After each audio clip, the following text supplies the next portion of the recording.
Hello, dear aspirants. I welcome you all to the Polity Desk. एक ऐसा desk जहां पर आप सभी को आपके पॉलिटिकल साइंस से रिलेटेड सभी प्रॉब्लम्स का सोल्यूशन एक ही जगह पर मिलता है। तो चलिए शुरू करते हैं the next lecture in the series of polity master classes NCERT batch, जिसमें हम क्लास 10th की पॉलिटिकल साइंस को कंटिन्यू कर रहे थे, जिसमें फर्स्ट चैप्टर हमने पावर शेयरिंग कर लिया था, जो कि चैनल पे अपलोडेड है, वीडियो आप देख सकते हैं। अभी जो हम करने जा रहे हैं वो सेकेंड चैप्टर है, दैट इज फेडरलिज्म। तो ये करने से पहले एक बात को समझते हैं पहले।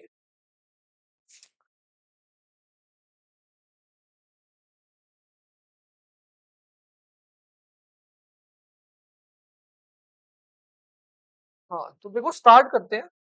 इसमें ऐसा है कि पहले हमने पढ़ा पावर शेयरिंग।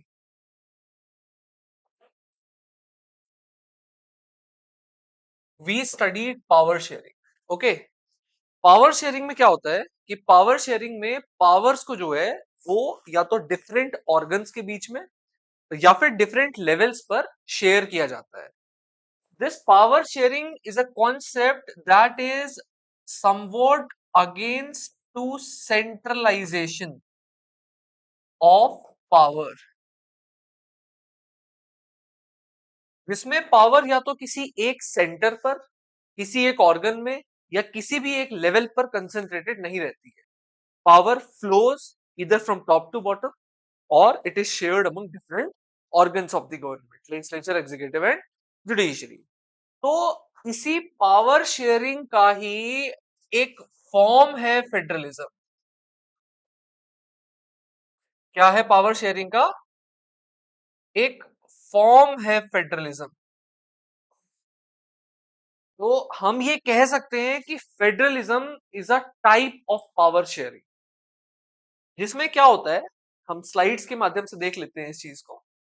जिसमें क्या होता है कि federalism is a system of government where power is divided between, एक सेंट्रल अथॉरिटी होती है जिसको हम या तो सेंट्रल गवर्नमेंट बोलते हैं या सेंट्रल अथॉरिटी बोल सकते हैं, और दूसरी होती है बाकी डिफरेंट रीजनल या फिर स्टेट गवर्नमेंट्स।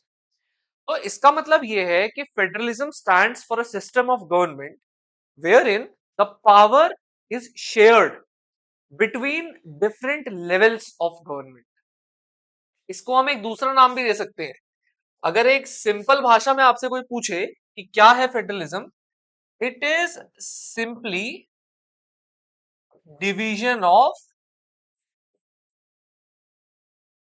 पावर। क्या है ये? It is simply a division of power, जिसमें पावर को केवल एक सेंट्रल गवर्नमेंट में कंसेंट्रेटेड नहीं रखा जाता है, बल्कि सेंट्रल गवर्नमेंट से नीचे बहुत सारी स्टेट गवर्नमेंट्स होती हैं या फिर रीजनल गवर्नमेंट होती हैं। कई देशों में जिनको प्रोविंशियल गवर्नमेंट कहा जाता है, इंडिया में जिनको स्टेट गवर्नमेंट्स कहा जाता है, तो उनके साथ डिवाइडेड होती है पावर। तो पावर जो है वो केवल सेंट्रल गवर्नमेंट में कंसेंट्रेटेड नहीं होती है। आगे देख लेते हैं। हमने देखा था बेल्जियम और श्रीलंका का केस। दोबारा हम एक बार देखते हैं कि बेल्जियम में हमने क्या देखा कि जो एक यूनिटरी गवर्नमेंट थी, तो 4 बार कॉन्स्टिट्यूशन को बदला गया, और 4 बार कॉन्स्टिट्यूशन को बदल के वहां पर एक ऐसी फेडरल गवर्नमेंट बनाई गई जिसमें पहले 1993 से पहले केवल सेंट्रल गवर्नमेंट के हाथ में सारी पावर थी। उसके बाद में पावर को डिवॉल्व करके जो वहां की रीजनल गवर्नमेंट थी, वेलोनिया की और फ्लेमिश रीजन की जो रीजनल गवर्नमेंट थी, उनके पास भी पावर को ट्रांसफर किया गया। As simple as that. Earlier regional government existed but dependent on the central government. पहले भी थी रीजनल गवर्नमेंट, बट उनके पास एक्चुअली कोई पावर्स नहीं थी। तो 1993 के अमेंडमेंट्स के बाद में उनको सब्सटैंशियल पावर दी गई। ठीक है। कई बार ऐसा होता है, कई बार यूनिटरी गवर्नमेंट में जहां पर पावर डिवाइडेड नहीं होती, तो कन्वीनियंस के लिए या एडमिनिस्ट्रेटिव पर्पसेस के लिए छोटे छोटे रीजनल यूनिट्स बनाई जाती हैं।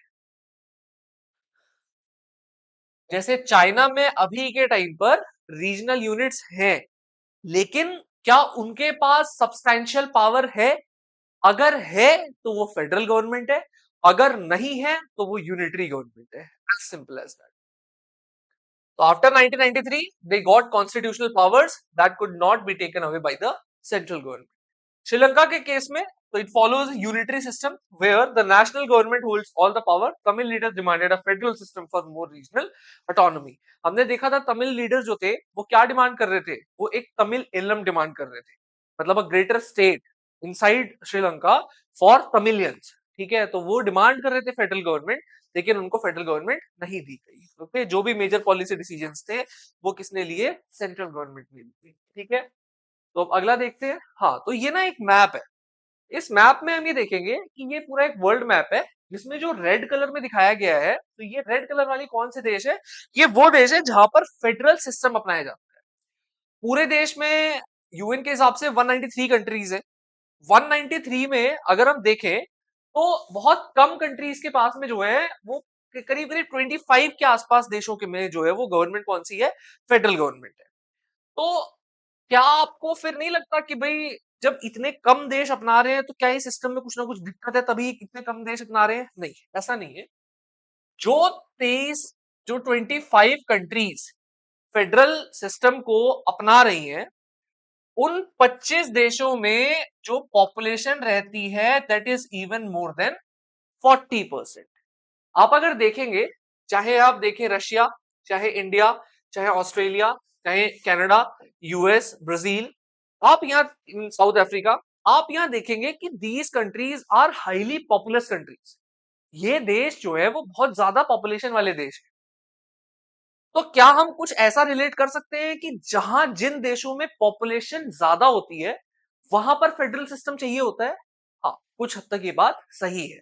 तो हम ये कह सकते हैं कि पूरे वर्ल्ड में जहां पर भी जो ज्यादा पॉपुलेशन वाली कंट्रीज हैं, जो लार्ज कंट्रीज हैं, जहां पर एक सब्सटैंशियल नंबर ऑफ पीपल रहते हैं, वहां पर फेडरल गवर्नमेंट की जरूरत होती है। ठीक है, अच्छा, इसमें से एक देश है, नीचे एक क्वेश्चन दिया हुआ है कि भाई एक देश है जिसको आइडेंटिफाई करो कि जहां पर जो है वो बहुत बड़ा देश है लेकिन फिर भी जो है वहां पर फेडरल गवर्नमेंट नहीं है, दैट इज चाइना।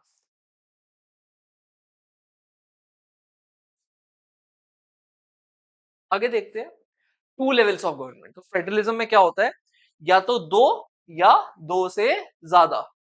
ठीक है, तो या दो से ज्यादा लेवल ऑफ गवर्नमेंट्स होते हैं। एक होती है सेंट्रल या नेशनल गवर्नमेंट, जिसके जो हैंडल करती है नेशनल इश्यूज को, हम आगे देखेंगे कौन कौन से नेशनल इश्यूज होते हैं। और एक होती है स्टेट गवर्नमेंट या प्रोविंशियल गवर्नमेंट, जो मैनेज करती है लोकल या रीजनल अफेयर्स को। ठीक है, अच्छा, देखो इंडिपेंडेंट पावर्स, दोनों के पास में जो पावर होती है वो इंडिपेंडेंट होती है।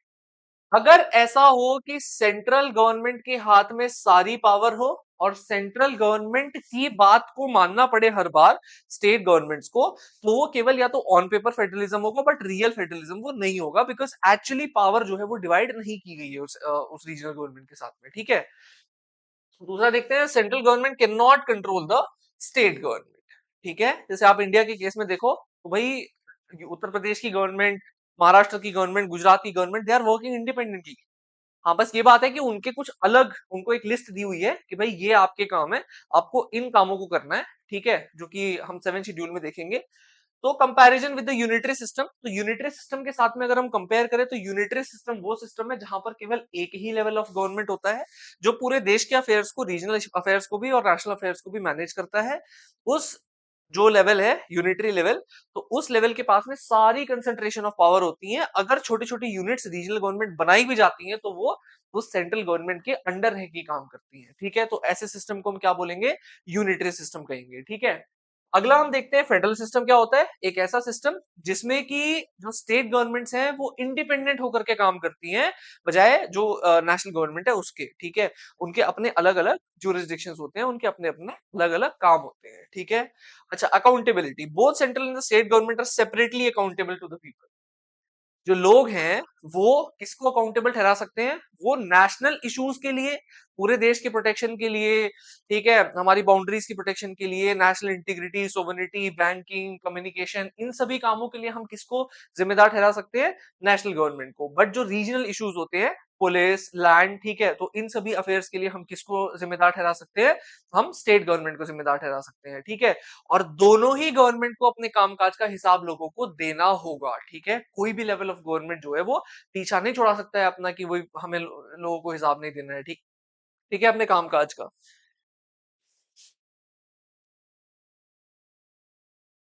आगे देखते हैं। तो हम बात करेंगे अभी पहले एक सेकेंड,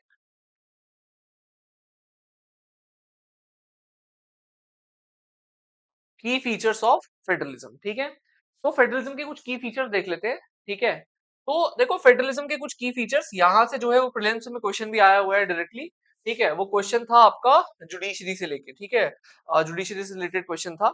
तो उसमें ये पूछा गया था कि independent judiciary is an integral part of federalism और नॉट, ठीक है। तो यस, अगर इंडिपेंडेंट जुडिशरी नहीं होगी तो उस देश में फेडरलिज्म एग्जिस्ट नहीं कर सकेगा, ये हम देखते हैं अभी। पहला है मल्टीपल लेवल्स ऑफ गवर्नमेंट, इसका मतलब तो ये है कि अगर सिंगल लेवल है that is unitary system of government, but अगर मल्टीपल लेवल्स हैं तो तब वही होगा देश कौन सा, फेडरल देश, ठीक है। दूसरा है डिवीजन ऑफ पावर, इसमें क्या होता है, पावर्स डिवाइडेड होती है, ठीक है। एक सेंट्रल गवर्नमेंट होती है, फिर बहुत सारी रीजनल गवर्नमेंट्स होती हैं जो रीजनल अफेयर्स को मैनेज करती हैं, दोनों के बीच में प्रॉपर तरीके से पावर जो है वो डिवाइडेड होती है, ठीक है।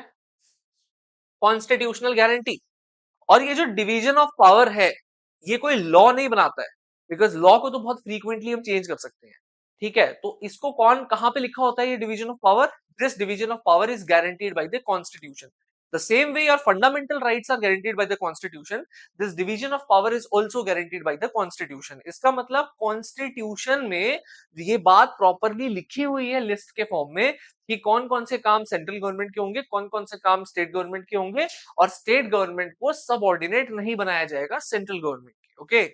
अच्छा, फिर अगला है protection of the constitution. Protection of the constitution में ये होता है कि भाई देखो ये जो प्रोविजन है ना, जो फेडरल प्रोविजन है कॉन्स्टिट्यूशन के अंदर, इसको भी बहुत ज्यादा मान्यता दी गई है, इसको भी बहुत ज्यादा प्रोटेक्शन दी गई है, इसको ऐसे नहीं चेंज किया जा सकता है।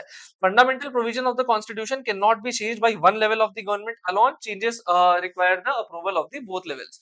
देखो ऐसा होता है, मैं आपको समझाता हूँ। आर्टिकल 368 ऑफ इंडियन कॉन्स्टिट्यूशन, वहां पर लिखा हुआ है कि कॉन्स्टिट्यूशन को जो है वो अमेंड कैसे किया जा सकता है, ठीक है। तो अमेंडिंग पावर जो है वो कहां से आती है, आर्टिकल 368, ठीक है। तीन टाइप से अमेंड किया जा सकता है। एक तो कुछ प्रोविजंस होते हैं जो सिंपल मेजोरिटी से अमेंड किए जा सकते हैं, 50% plus one vote of the parliament, simply in provision से जो है वो कुछ इस प्रोसीजर से जो है कुछ प्रोविजंस को अमेंड किया जा सकता है। अच्छा, दूसरा है कि एक तो जो है वो चाहिए होता है 2/3 majority plus 50% majority of total membership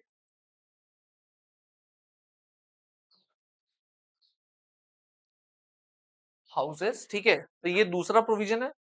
इसमें क्या होता है कि जो अभी total member present and voting है, उन मेंबर्स की 2/3 मेजोरिटी ऑफ वोट चाहिए होते हैं, और 50% ऑफ द टोटल मेंबरशिप, अगर टोटल मेंबरशिप है लोकसभा की मान लो 543, तो 543 की एकदम टोटल मेंबरशिप की, उसमें कोई अगर प्रेजेंट एब्सेंट है कुछ है तो वो कोई मैटर नहीं करेगा, ठीक है। तो उनमें टोटल 50% प्लस वन की वोट चाहिए होते हैं, ठीक है, जो भी ज्यादा नंबर हो वो चाहिए होता है, ठीक है। और उसके बाद में फिर ये दूसरे हाउस में भेजा जाएगा, दूसरे हाउस में सेम प्रोसीजर फॉलो किया जाएगा, उसके बाद प्रेसिडेंट के पास में जाएगा, साइन होगा और कॉन्स्टिट्यूशन अमेंड होगा। एक थर्ड प्रोसीजर ये है कि कुछ प्रोविजंस, जैसे कि जो होते हैं federal provisions related to distribution of power या related to division of power, उन प्रोविजंस को अगर अमेंड करना है तो उन प्रोविजंस को अमेंड करने के लिए ये वाला प्रोविजन तो चाहिए ही, बट साथ में फिर इसको इस बिल को भेजा जाता है सभी स्टेट लेजिस्लेचर्स के पास। स्टेट लेजिस्लेटिव असेंबलीज में भेजा जाता है, स्टेट लेजिस्लेचर जो है फिर इसको अपने अपने स्तर पर पास करते हैं 50% मेजोरिटी से, ठीक है। और जब तक 50% of the total state legislatures जब तक इस बिल को रेटिफाई नहीं कर देते, तब तक ये फाइनल एसेंट के लिए प्रेसिडेंट के पास नहीं जा सकता। इसका मतलब कि जो हमारे कॉन्स्टिट्यूशन में फेडरल प्रोविजंस हैं, ठीक है, related to the elections of Rajya Sabha members, related to president, related to 7 schedule of the Indian constitution, तो ये जो सारे प्रोविजंस हैं, इन प्रोविजंस को अगर चेंज करना है, दैट मींस अमेंड करना है, तो केवल पार्लियामेंट उनको अमेंड नहीं करेगा अकेले, उनके अमेंडमेंट के लिए उस बिल को स्टेट लेजिस्लेचर्स के पास भेजा जाएगा। जब तक हमारे देश के टोटल स्टेट लेजिस्लेचर्स में से 50% स्टेट लेजिस्लेचर्स जब तक इस बिल को एसेंट नहीं दे देते हैं, तब तक ये बिल फाइनली प्रेसिडेंट के हाथ में नहीं जाएगा एसेंट के लिए। That means single level parliament जो है वो अकेले फेडरल प्रोविजंस को चेंज नहीं कर सकता है। इसका मतलब फेडरल प्रोविजंस को इतनी ज्यादा महत्वता दी गई है कि आर्टिकल 368 के अंदर एक स्पेशल प्रोविजन बनाया गया है कि भाई अगर फेडरल प्रोविजंस को आप अमेंड करोगे तो स्टेट्स की मंजूरी भी आपको लेनी होगी। ठीक है, तो this one says this thing, ये जो हमने भी बात की कि प्रोटेक्शन ऑफ द कॉन्स्टिट्यूशन। तो कॉन्स्टिट्यूशन में जो फेडरल प्रोविजंस हैं they can not be changed by one level of government alone. केवल single level of government alone जो है वो इन प्रोविजंस को अमेंड नहीं कर सकता है। ठीक है, आगे देखेंगे रोल ऑफ जुडिशरी। देखो रोल ऑफ जुडिशरी क्या है कि अगर जैसे मान लो कि कोई एक पर्टिकुलर प्रोविजन लिखा हुआ है कॉन्स्टिट्यूशन में रिगार्डिंग डिवीजन ऑफ पावर। ठीक है, मानो कॉन्स्टिट्यूशन में एक प्रोविजन लिखा हुआ है regarding the division of power. अब ये जो प्रोविजन लिखा हुआ है regarding the division of power, ये जो प्रोविजन है अगर इसमें कोई दिक्कत आती है कि भाई कोई प्रोविजन सेंट्रल गवर्नमेंट कह रही है इसका मतलब ये है, स्टेट गवर्नमेंट कह रही है इसका मतलब ये है, कोई अगर ऐसी दुविधा आती है कि भाई इसका एक्चुअल मीनिंग है क्या, उस वो समझ में नहीं आता है अगर, तो उस केस में इन प्रोविजंस को कौन इंटरप्रेट करेगा, कौन बताएगा इसका राइट मीनिंग, कौन आपको बताएगा कि इसका सही मतलब क्या है कॉन्स्टिट्यूशन के अंदर? That is the judiciary and that also the supreme court, highest court of the land. So that means जो इंटरप्रिटेशन की पावर है, ठीक है, कॉन्स्टिट्यूशन के फेडरल प्रोविजंस को या पूरे कॉन्स्टिट्यूशन को भी, वो किसके हाथ में है? जुडिशरी के हाथ में। तो इससे क्या होता है कि सेंट्रल और स्टेट गवर्नमेंट के बीच में जो डिस्प्यूट्स आते हैं, तो वो डिस्प्यूट्स जो है वो नहीं आते फिर कि फाइनली एक आर्बिट्रेशन के थ्रू जो है वो रिजॉल्व हो जाते हैं। ठीक है, अच्छा तो फिर अगला हम देखेंगे फाइनेंशियल ऑटोनॉमी। अब देखो कोई भी लेवल ऑफ गवर्नमेंट आप बना दोगे, बट वो लेवल ऑफ गवर्नमेंट वर्क कैसे करेगा? उस लेवल ऑफ गवर्नमेंट को वर्क करने के लिए क्या चाहिए? पैसा चाहिए, रेवेन्यू सोर्सेस चाहिए। तो ऐसा किया जाता है कि कॉन्स्टिट्यूशन के अंदर ही जो रेवेन्यू सोर्सेज हैं उनको अलग अलग लिख दिया जाता है कि जो सेंट्रल गवर्नमेंट की रेवेन्यू सोर्सेज होंगी वो ये होंगी, स्टेट गवर्नमेंट की जो रेवेन्यू सोर्सेज होंगी वो ये होंगी। ठीक है, ताकि एक फाइनेंशियल ऑटोनॉमी रहे। ठीक है, everything depends upon finance only. कोई भी लेवल ऑफ गवर्नमेंट काम ही तब कर पाएगा जब उसके पास फाइनेंस होगा एडिक्वेट। ठीक है, तो इससे क्या होता है कि फाइनेंशियल ऑटोनॉमी मिल जाती है हर लेवल ऑफ गवर्नमेंट को। ओके, तो दीज आर दी की फीचर्स ऑफ फेडरलिज्म। ओके, आगे देखते हैं डुअल ऑब्जेक्टिव्स ऑफ फेडरलिज्म। तो देखो हर फेडरलिज्म के दो ऑब्जेक्टिव्स हैं। एक ऑब्जेक्टिव क्या है? इट मेंटेन्स नेशनल यूनिटी, ठीक है, while respecting the regional diversity. अब आपका यहाँ एक क्वेश्चन होना चाहिए, यहाँ क्वेश्चन आपका ये होना चाहिए कि भाई जब आप पावर्स को डिवाइड अगर कर रहे हो तो उससे यूनिटी कैसे प्रोटेक्ट हो रही है? भाई जब आप, आपका ये क्वेश्चन होना चाहिए कि जब आप पावर्स को डिवाइड कर रहे हो और ये कह रहे हो कि एक सेंट्रल गवर्नमेंट होगी, ठीक है, और फिर बाकी जो है वो रीजनल गवर्नमेंट्स होंगी, ठीक है, तो इससे आपके देश की यूनिटी बढ़ रही है। ये कैसी बात है? देखो ऐसा होता है कि जरूरी नहीं है पावर के बल पे जो है वो आप देश को यूनाइट नहीं रख सकते हो। This is not nationalism. Nationalism का मतलब कभी भी ये नहीं होता है कि आप जबरदस्ती लोगों के मन के अंदर जो है नेशनलिस्टिक सेंटिमेंट्स को पैदा करो। नहीं, इट डजंट मीन्स दिस। इसका मतलब ये होता है कि लोगों के मन के अंदर से ये बात आनी चाहिए कि चाहे हम कोई भी लैंग्वेज बोलते हो, चाहे हम किसी भी रीजन के हो, चाहे हम कहीं भी रहते हो, but still we all are one. ठीक है, हमारे मन के अंदर से ये चीज आनी चाहिए। अब इससे क्या होता है, जब आप देखो मेरी बात को समझो, जब आपके पास में थोड़ी डिसीजन मेकिंग पावर आ जाती है, तो तब आपको, अब मान लो आपके घर में कोई डिसीजन लिया जा रहा है और आपके घर में हर डिसीजन जो है वो घर के बड़े ले रहे हैं, आपसे कोई पूछ नहीं रहे हैं, आपके लाइफ को भी जो है अगर मान लो वही डिसाइड कर रहे हैं, तो इससे क्या है, आपके मन के अंदर जो एक एलियनेशन वाली फीलिंग है, वो बढ़ती चली जाएगी। बट जिस मोमेंट घर के डिसीजंस बड़े ले रहे हैं, बट आपसे भी कंसल्ट किया जा रहा है, आपको भी थोड़ी बहुत उसमें से दिया जा रहा है, आपको भी जो है ये दिया जा रहा है परमिशन कि भाई आप भी जो है अपनी लाइफ के बारे में डिसीजन ले सकते हो, उससे आप और अपनापन फील करते हो, उससे आप और ये फील करते हो कि yes we are a part of this family. ठीक है, तो देखो यहां पर भी ऐसा ही है, जो डिफरेंट रीजन्स हैं, सब रीजन्स के अपने अपने कल्चर हैं, अपनी अपनी लैंग्वेजेस हैं, अपनी अपनी एथनिसिटी है, बहुत चीजें अलग अलग हैं। कहीं पर डेवलपमेंट थोड़ा कम है तो इसकी वजह से वो ये चाहते हैं, वह ट्राइबल कल्चर है, ठीक है, तो इसकी वजह से वो ये चाहते हैं कि भाई हमारा और डेवलपमेंट हो, हमें थोड़ा सा स्पेशल कुछ दो। ठीक है, तो हर रीजन की अपनी अपनी डिमांड होती है, अपने अपने कल्चर होते हैं, लैंग्वेज, ठीक है, सब कुछ अलग होता है। तो ऐसे में अगर हम पावर को डिवाइड कर देते हैं, ठीक है, और पावर को डिवाइड करके एक ऑटोनॉमी देते हैं, एक सब्सटैंशियल ऑटोनॉमी देते हैं वेरियस रीजन्स को, तो उससे they feel more as a part of the family of India. ठीक है, उनको जो है और ज्यादा एक मतलब यूनिटी वाली फीलिंग आती है उनके अंदर, बजाय कि अगर हम ऐसा करें कि भाई एक सेंट्रल गवर्नमेंट हो, वही हर चीज डिसाइड करे। ठीक है, अब दिल्ली में बैठी एक गवर्नमेंट नागालैंड के इश्यूज कैसे डिसाइड करेगी?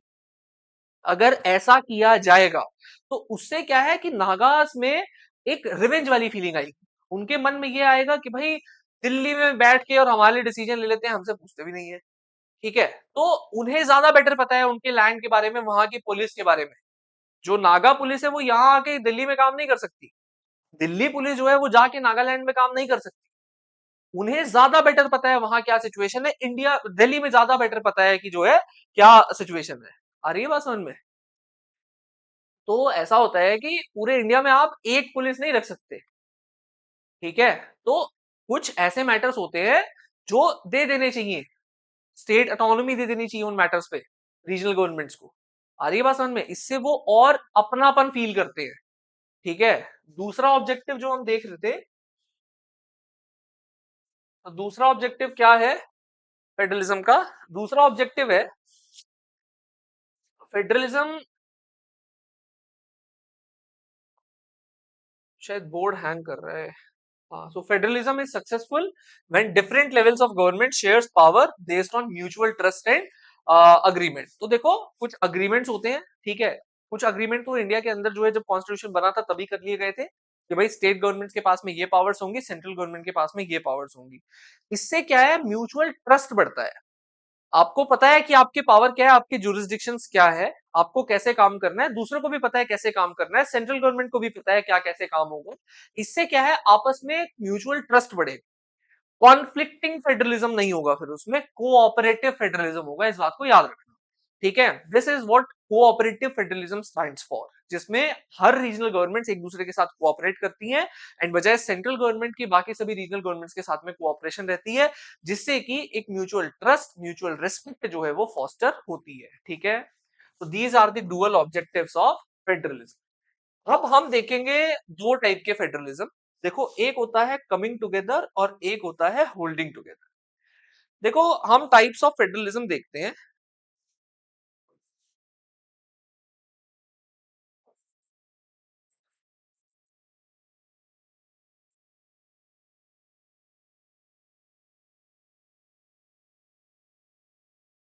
ये किसके बेसिस पे बनाए गए हैं, ये मतलब डिवाइड किए गए हैं कि कैसे ये फॉर्म हुए थे। ठीक है, मोड ऑफ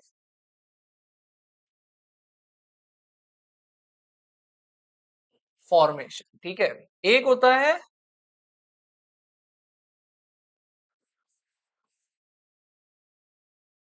एक कमिंग टुगेदर और एक होता है होल्डिंग टुगेदर। देखो होता क्या है कमिंग टुगेदर में कि पहले ऑलरेडी बहुत सारे छोटे छोटे स्टेट्स जो है वो एग्जिस्ट कर रहे होते हैं। ठीक है, already there are many states that exist. ठीक है, जैसे जब यूएस में कॉलोनियल रूल था तो उस टाइम पर 13 स्टेट्स में डिवाइड किया गया था यूएस को। ठीक है, तो ऐसे ही ऑलरेडी छोटे छोटे छोटे छोटे स्टेट्स जो है वो एग्जिस्ट कर रहे हो, इन्हें पता होता है। अच्छा, ये स्टेट्स बटे हुए होते हैं या तो नेचुरल बैरियर्स के हिसाब से कि भाई कहीं से एक नदी बह रही है, एक साइड में पहाड़ है, बीच में जो हो गया वो बहुत बड़ा एक स्टेट हो गया, ठीक है। तो या तो ये नेचुरल बैरियर्स के हिसाब से बटे हुए होते हैं, और या फिर कुछ कॉलोनियल पावर्स ने अपने इंटरेस्ट के लिए इन्हें जो है वो इस तरीके से छोटे छोटे पार्ट्स में बांटा हुआ होता है, ठीक है। कि भाई फ्रेंच यहाँ रूल कर रहे हैं तो ये टेरिटरी फ्रेंच की हो गई, यहाँ पर ब्रिटिश रूल कर रहे हैं तो ये जो है ये बाउंड्री बन गई फिर इनकी, ठीक है। तो अब क्या होता है कि जब कॉलोनियल रूल इधर खत्म हो जाता है, और या फिर इन सभी में एक समझ आती है कि भाई हम छोटे स्टेट्स रह करके वो काम नहीं कर पाएंगे, अगर हम अपनी पावर को एक साथ पूल कर लेंगे एक सेंट्रल अथॉरिटी में, एक साथ आ जाएंगे, तो तब जो हम काम कर सकते हैं वो काम हम अकेले रहकर नहीं कर सकते। ऐसे में क्या होता है कि ये सारे के सारे स्टेट्स जो है वो एक साथ आते हैं, ठीक है, और ये सारे स्टेट्स एक साथ आकर के एक सेंट्रल अथॉरिटी बनाते हैं, या हम कह सकते हैं एक सेंट्रल गवर्नमेंट फॉर्म करते हैं, ठीक है। अपनी अपनी आइडेंटिटी को रिटेन करते हुए, अपनी सोवरेनिटी को एक साथ पूल करके, मतलब अपनी सुप्रीम पावर को एक साथ पूल करके, और एक सेंट्रल गवर्नमेंट को देते हैं, एक सेंट्रल गवर्नमेंट को फॉर्म करते हैं, जिस सेंट्रल गवर्नमेंट को पूरे देश के नेशनल अफेयर्स को मैनेज करने की पावर दी जाती है, ठीक है। देखो, इसी फॉर्म ऑफ गवर्नमेंट को एक और नाम से जाना जाता है, जैसे स्पेसिफिकली ये बात होती है अमेरिका के लिए, ठीक है। इस मॉडल को मोर ओवर मेल्टिंग पॉट कहा जाता है, ठीक है। जैसे मेल्टिंग पॉट है, मान लो एक जो है वो घड़ा है, ठीक है, नीचे मान लो आग लगी हुई है इसमें, इस पॉट में आप जो डालोगे वो मेल्ट होके एक शेप ले लेगा, ठीक है। सो दिस मॉडल, अब वहां पर जैसे आप अमेरिका अगर जाओगे तो आप ना चाहते हुए भी अमेरिकन कल्चर में घुल मिल जाओ, ठीक है। आप अपनी जो रीजनल आपके जो सेंटिमेंट्स है, वो सब आपके जो रीजनल कल्चर है वो सब चला जाएगा, और आप जो है वेस्टर्न कल्चर में ढल जाओ, ठीक है। बहुत सारे एथनिसिटी के लोग थे, they all give up their ethnicity, their culture, जो वहां का जो मतलब उनके जो कल्चर है वो सब गिव अप करके they made one American culture, ठीक है, मेल्टिंग पॉट। दूसरा अगर हम बात करें होल्डिंग टुगेदर की, जैसे अगर हम इंडिया का केस ले, तो एस्पिरेंट्स इंडिया के केस में क्या हुआ, वॉज इंडिया, मतलब has India ever witnessed a revolution? क्या इंडिया के अंदर कभी कोई रेवोल्यूशन हुई? नहीं, इंडिया के अंदर कभी कोई रेवोल्यूशन नहीं हुई। इंडिया के अंदर जो इंडिपेंडेंस थी वो सिंपली क्या था,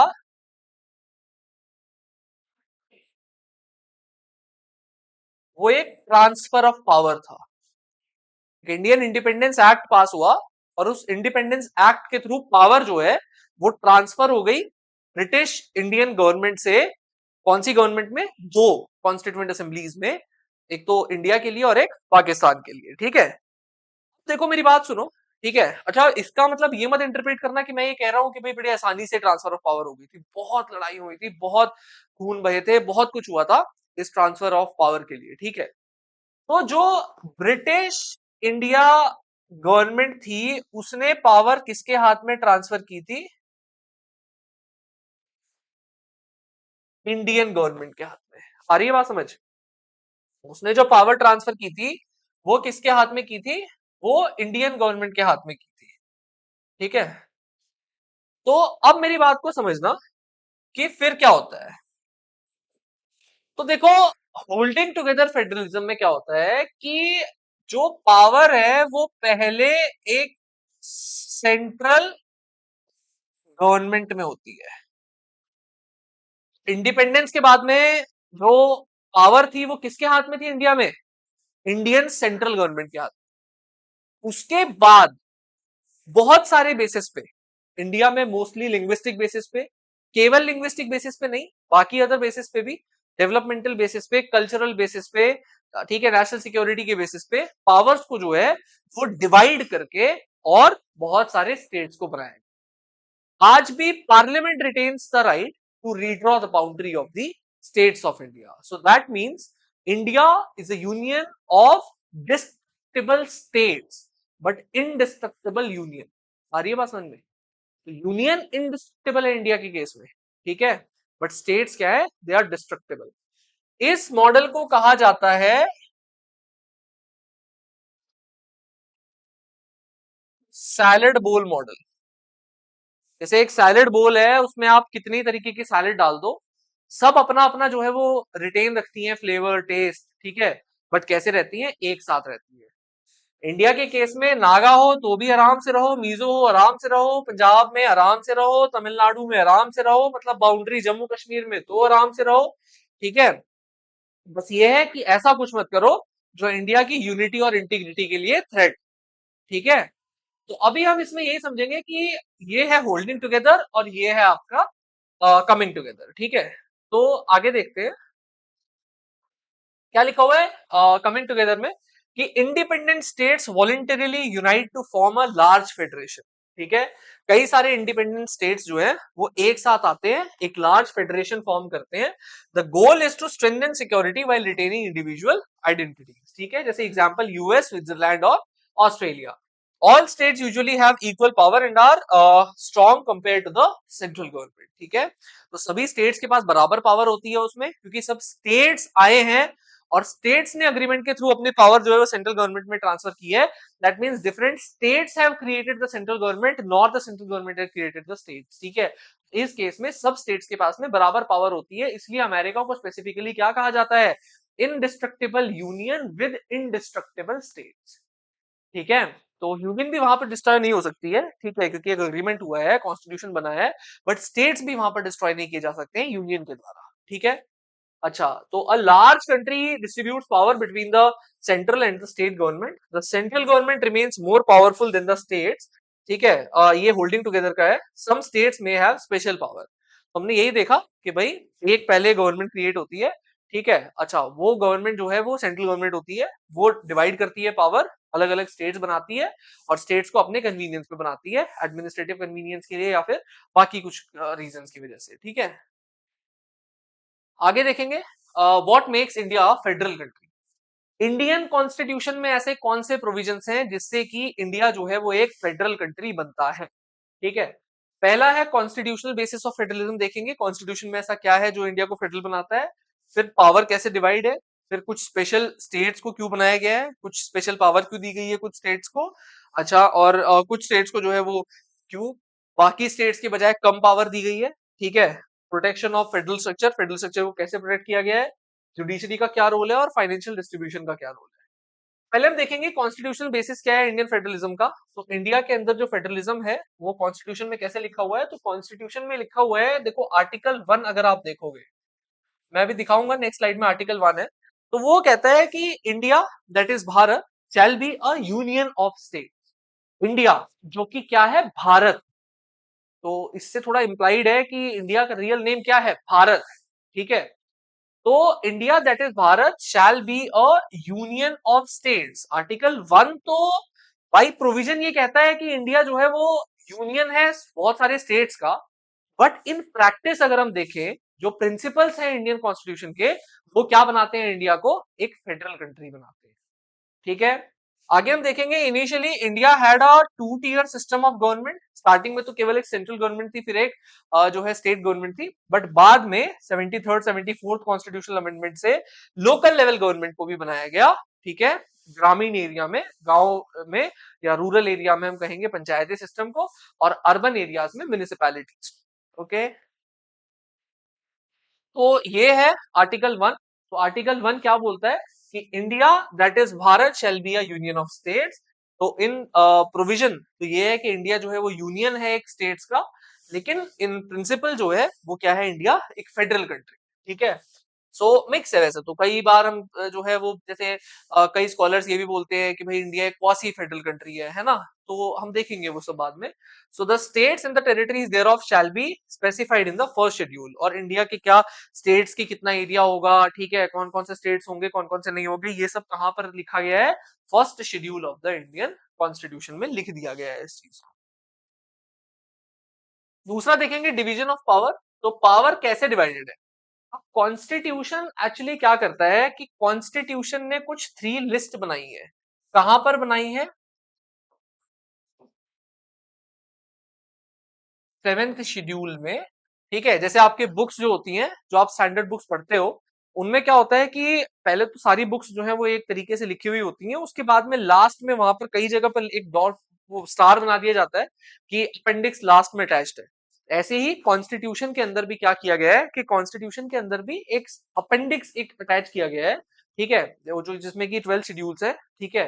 तो पहले 8 थे, उसके बाद में 9 फर्स्ट अमेंडमेंट से ऐड हुआ, फिर 10th ऐड हुआ, फिर 11th, फिर 12th, ठीक है। ऐसे सब्सिक्वेंटली 74th अमेंडमेंट के बाद में आज जो है वो 12 शेड्यूल्स है इंडियन कॉन्स्टिट्यूशन के अंदर, ठीक है। जिनमें से 7th शेड्यूल जो है वो 3 लिस्ट बताता है, फर्स्ट, सेकंड एंड थर्ड, ठीक है। 3 लिस्ट के बारे में बताता है। पहले लिस्ट में है यूनियन लिस्ट, ठीक है। तो यूनियन लिस्ट में वो मैटर्स हैं जो कि नेशनल इंपॉर्टेंस के मैटर्स हैं, जैसे कि देश का defence, foreign affairs, banking. Only the central government can make laws on these subjects. Central government can make laws का मतलब कौन? पार्लियामेंट, ठीक है। तो जो यूनियन लिस्ट के जो मैटर्स है उन पर कौन लॉ बना सकता है? केवल पार्लियामेंट उनके ऊपर लॉ बना सकता है, ठीक है। अच्छा, ऐसा क्यों है? देखो जैसे फॉरेन अफेयर्स हो गया, ठीक है, तो फॉरेन अफेयर्स तो ऑब्वियसली सेंट्रल गवर्नमेंट ही बनाएगा, क्योंकि अगर हर स्टेट को ऑटोनॉमी दे दी जाएगी कि आप भी बाहर के देश के साथ में जो है वो फॉरेन अफेयर्स मेंटेन कर सकते हो, तो वो सोवरेनिटी के अगेंस्ट होगा, सुप्रीम पावर के अगेंस्ट होगा, ठीक है। दूसरा जैसे बैंकिंग है, ठीक है, बैंकिंग अगर आप सेंट्रल गवर्नमेंट के हाथ में दोगे तो पूरे देश में जो बैंकिंग लॉज हैं वो एक होंगे। इससे क्या होगा, अगर आप गुजरात से महाराष्ट्र जा रहे हो कोई ट्रेड करने के लिए तो आपको इजी होगा। अब पता लगा कि स्टेट्स के हाथ में दे दिया और महाराष्ट्र में अलग ही लॉ है बैंकिंग के लिए और गुजरात में अलग ही लॉ है, तो क्या आप ट्रेड कर पाओगे? ऐसे कहीं भी नहीं कर पाओगे। इसीलिए ये सभी जो यूनियन लिस्ट में मैटर्स हैं तो these matters are of national importance, ठीक है। दूसरा है फिर स्टेट लिस्ट। स्टेट लिस्ट में कुछ लोकल इंपॉर्टेंस के मैटर्स होते हैं, ठीक है, जैसे पुलिस, ट्रेड, एग्रीकल्चर। अब सेंट्रल गवर्नमेंट पार्लियामेंट जो है पूरे देश के लिए एग्रीकल्चरल पॉलिसी बना पाएगी? नहीं बना पाएगी। क्यों नहीं बना पाएगी? इसलिए नहीं बना पाएगी क्योंकि हर जगह का एग्रीकल्चर डिफरेंट है। राजस्थान का रागी ज्वार बाजरा वाला जो लैंड है, ठीक है, सेमी एरिड लैंड है, और अगर आप बात करो फिर भाई असम का लैंड, तो दोनों कहीं किसी मतलब उसमें मैच नहीं करते हैं। सॉइल एकदम अलग, सब कुछ अलग, एकदम क्लाइमेटिक कंडीशंस अलग। तो क्या आप सेंट्रल गवर्नमेंट पार्लियामेंट में बैठ करके पूरे देश के लिए एक यूनिफॉर्म लॉ बना सकते हो? नहीं। तो यूनियन लिस्ट में वो मैटर्स है जिनके लिए यूनिफॉर्मिटी चाहिए। कई बार प्रीलिम्स में क्वेश्चन आ जाता है, ये क्वेश्चन आता है प्रीलिम्स में कि भाई कौन सा जो मैटर है वो किस लिस्ट में है, ठीक है। भाई वो ऐसा है कि वो मैटर्स आपको एकदम याद करने की सारी ऑब्वियसली जरूरत नहीं है, ना ही फीजिबल भी है इतना टाइम इन्वेस्ट करना है इसमें। तो ऐसा होता है कि जो भी मैटर्स यूनियन इंपॉर्टेंट मतलब नेशनल इंपॉर्टेंस के मैटर्स है, जिनमें पूरे देश में एक सिंगल कानून होना बहुत ज्यादा जरूरी है, ठीक है, तो उन मैटर्स को कहां लिखा गया है? यूनियन लिस्ट में, ठीक है। और जो मैटर जिनमें रीजनल इंपॉर्टेंस के जो मैटर्स हैं, जिनमें हर रीजन के लिए अलग अलग कानून होना जरूरी है, उन मैटर्स को लिखा गया है स्टेट लिस्ट। अब देखो कुछ ऐसे मैटर्स भी होते हैं जिन मैटर्स के ऊपर यूनिफॉर्म लॉ भी चाहिए लेकिन साथ में रीजनल लॉज भी चाहिए। जैसे एजुकेशन हो गया, एजुकेशन, ताकि हमारा देश जो है वो अगर इंटरनेशनल कॉम्पिटिटिवनेस में कहीं पीछे ना जाए और पूरे देश में यूनिफॉर्मिटी स्टैब्लिश हो सके इन मैटर्स ऑफ एजुकेशन, उसके लिए जो है वो एजुकेशन को कॉन्करेंट लिस्ट में रखा गया है ताकि पार्लियामेंट यूनिफॉर्मिटी के लिए लॉ बना सके। लेकिन हर जगह अलग लैंग्वेजेस हैं, हर जगह अलग कल्चर है, तो उसके लिए state government is also entitled to make laws on it. तो कॉन्करेंट लिस्ट में वो मैटर्स लिखे होते हैं जिन मैटर्स के ऊपर सेंट्रल गवर्नमेंट भी लॉ बना सकती है, दैट मींस पार्लियामेंट भी लॉ बना सकती है, और स्टेट लेजिस्लेचर भी जो है वो लॉ बना सकता है। आ रही है बात समझ में? अच्छा, तो यहाँ ये जैसे एजुकेशन हो गया, फॉरेस्ट हो गया, ट्रेड यूनियंस, मैरिज, ठीक है, both union and state government can make laws, but union laws take precedence in case of conflict. लेकिन अगर मानो एक सेम लॉ बना दिया गया है पार्लियामेंट के द्वारा, बट उसी सेम पर्टिकुलर मैटर पे एक कॉन्ट्राडिक्टरी लॉ बनाया गया है स्टेट लेजिस्लेचर के द्वारा, तो उस केस में कौन सा लॉ प्रिवेल करेगा? यूनियन लेजिस्लेचर का लॉ प्रिवेल करेगा, ठीक है। तो इसमें एक अपर हैंड किसको दिया गया है? पार्लियामेंट को दिया गया है, ओके। तो अगर कॉन्फ्लिक्टिंग लॉ बनाओगे तो पार्लियामेंट का लॉ जो है वो वैलिड रहेगा, ठीक है। अच्छा, ये एक लिस्ट नहीं है सेपरेट, ये जस्ट एक बात लिखी गई है, ठीक है, कि रेसिडुअरी सब्जेक्ट्स होते हैं कुछ। रेसिडुअरी सब्जेक्ट्स का मतलब जो सब्जेक्ट्स नए इमर्जिंग सब्जेक्ट्स हैं, जो सब्जेक्ट्स जिस समय कॉन्स्टिट्यूशन बन रहा था उस समय उनका एग्जिस्टेंस नहीं था, cyber security, software, computers, IT, ठीक है। तो ये होते हैं रेसिडुअरी सब्जेक्ट्स, और रेसिडुअरी सब्जेक्ट्स के ऊपर लॉ बनाने की पावर किसको दी गई है? पार्लियामेंट को दी गई है, क्योंकि ये पता था कि भाई आगे आने वाले टाइम में कॉन्स्टिट्यूशन 1 2 10 साल के लिए तो नहीं बना है, हमेशा के लिए बना हुआ है, ठीक है। जब तक देश है तब तक कॉन्स्टिट्यूशन है, या जब तक कॉन्स्टिट्यूशन है तब तक देश है, ठीक है। तो भाई अब उस मतलब आगे आने वाले टाइम में, उस टाइम से लेके आज के टाइम में कई ऐसे मैटर्स हैं जो नए नए आ गए, तो नए मैटर्स पे कौन लॉ बनाएगा? That will be made by parliament. तो वो होते हैं रेसिडुअरी सब्जेक्ट्स, और रेसिडुअरी सब्जेक्ट्स किसको दिए गए हैं? यूनियन लेजिस्लेचर को दिए गए हैं। ओके,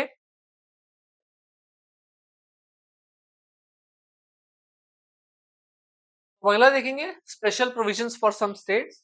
तो कुछ स्टेट्स को, क्योंकि वो कुछ स्पेशल स्टेट्स माने जाते हैं। क्यों स्पेशल स्टेट्स माने जाते हैं?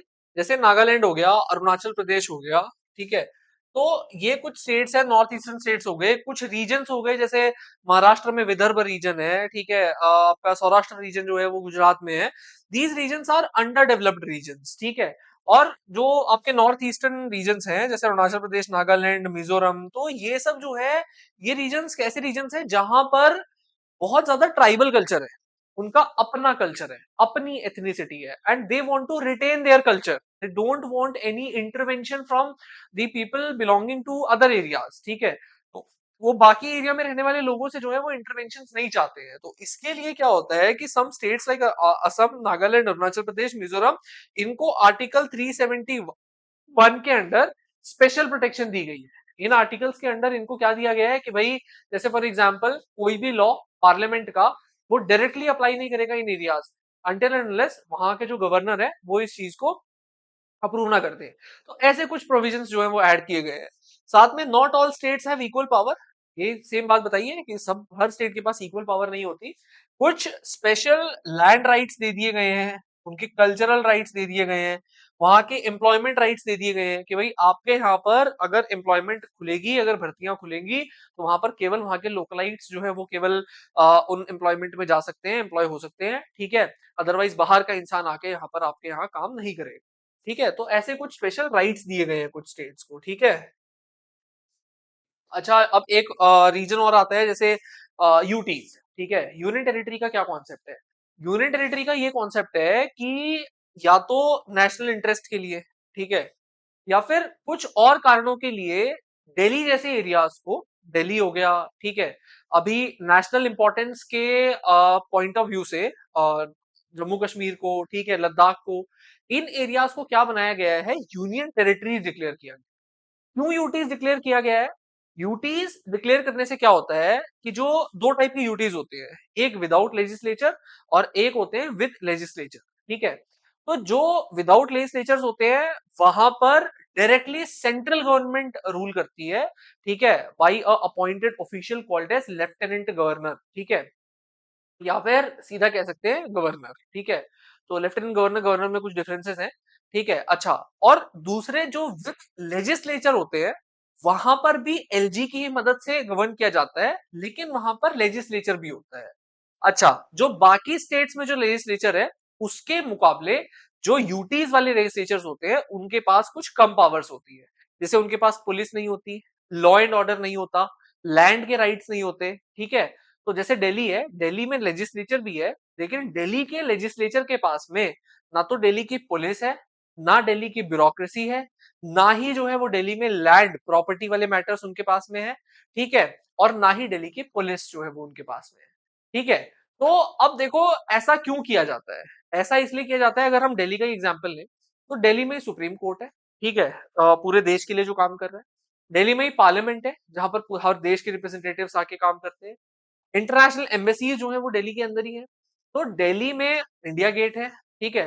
तो दिल्ली में ही जो है वो सारे नेशनल ऑफिसेज है, ठीक है।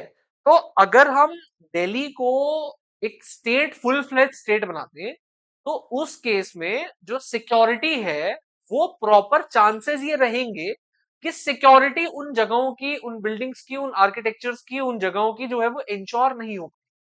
इसीलिए क्योंकि सेंट्रल गवर्नमेंट के पास में आर्मी है, नेवी है, एयरफोर्स है, सेंट्रल गवर्नमेंट के अंडर बहुत सारी और एजेंसीज आती हैं। तो इससे क्या है कि डायरेक्टली अगर सेंट्रल गवर्नमेंट एडमिनिस्टर करेगी इन एरियाज को, तो उससे इन जगहों की सिक्योरिटी पूरी इंश्योर हो पाएगी। इसीलिए कुछ एरियाज को यूटी बनाया जाता है, ठीक है।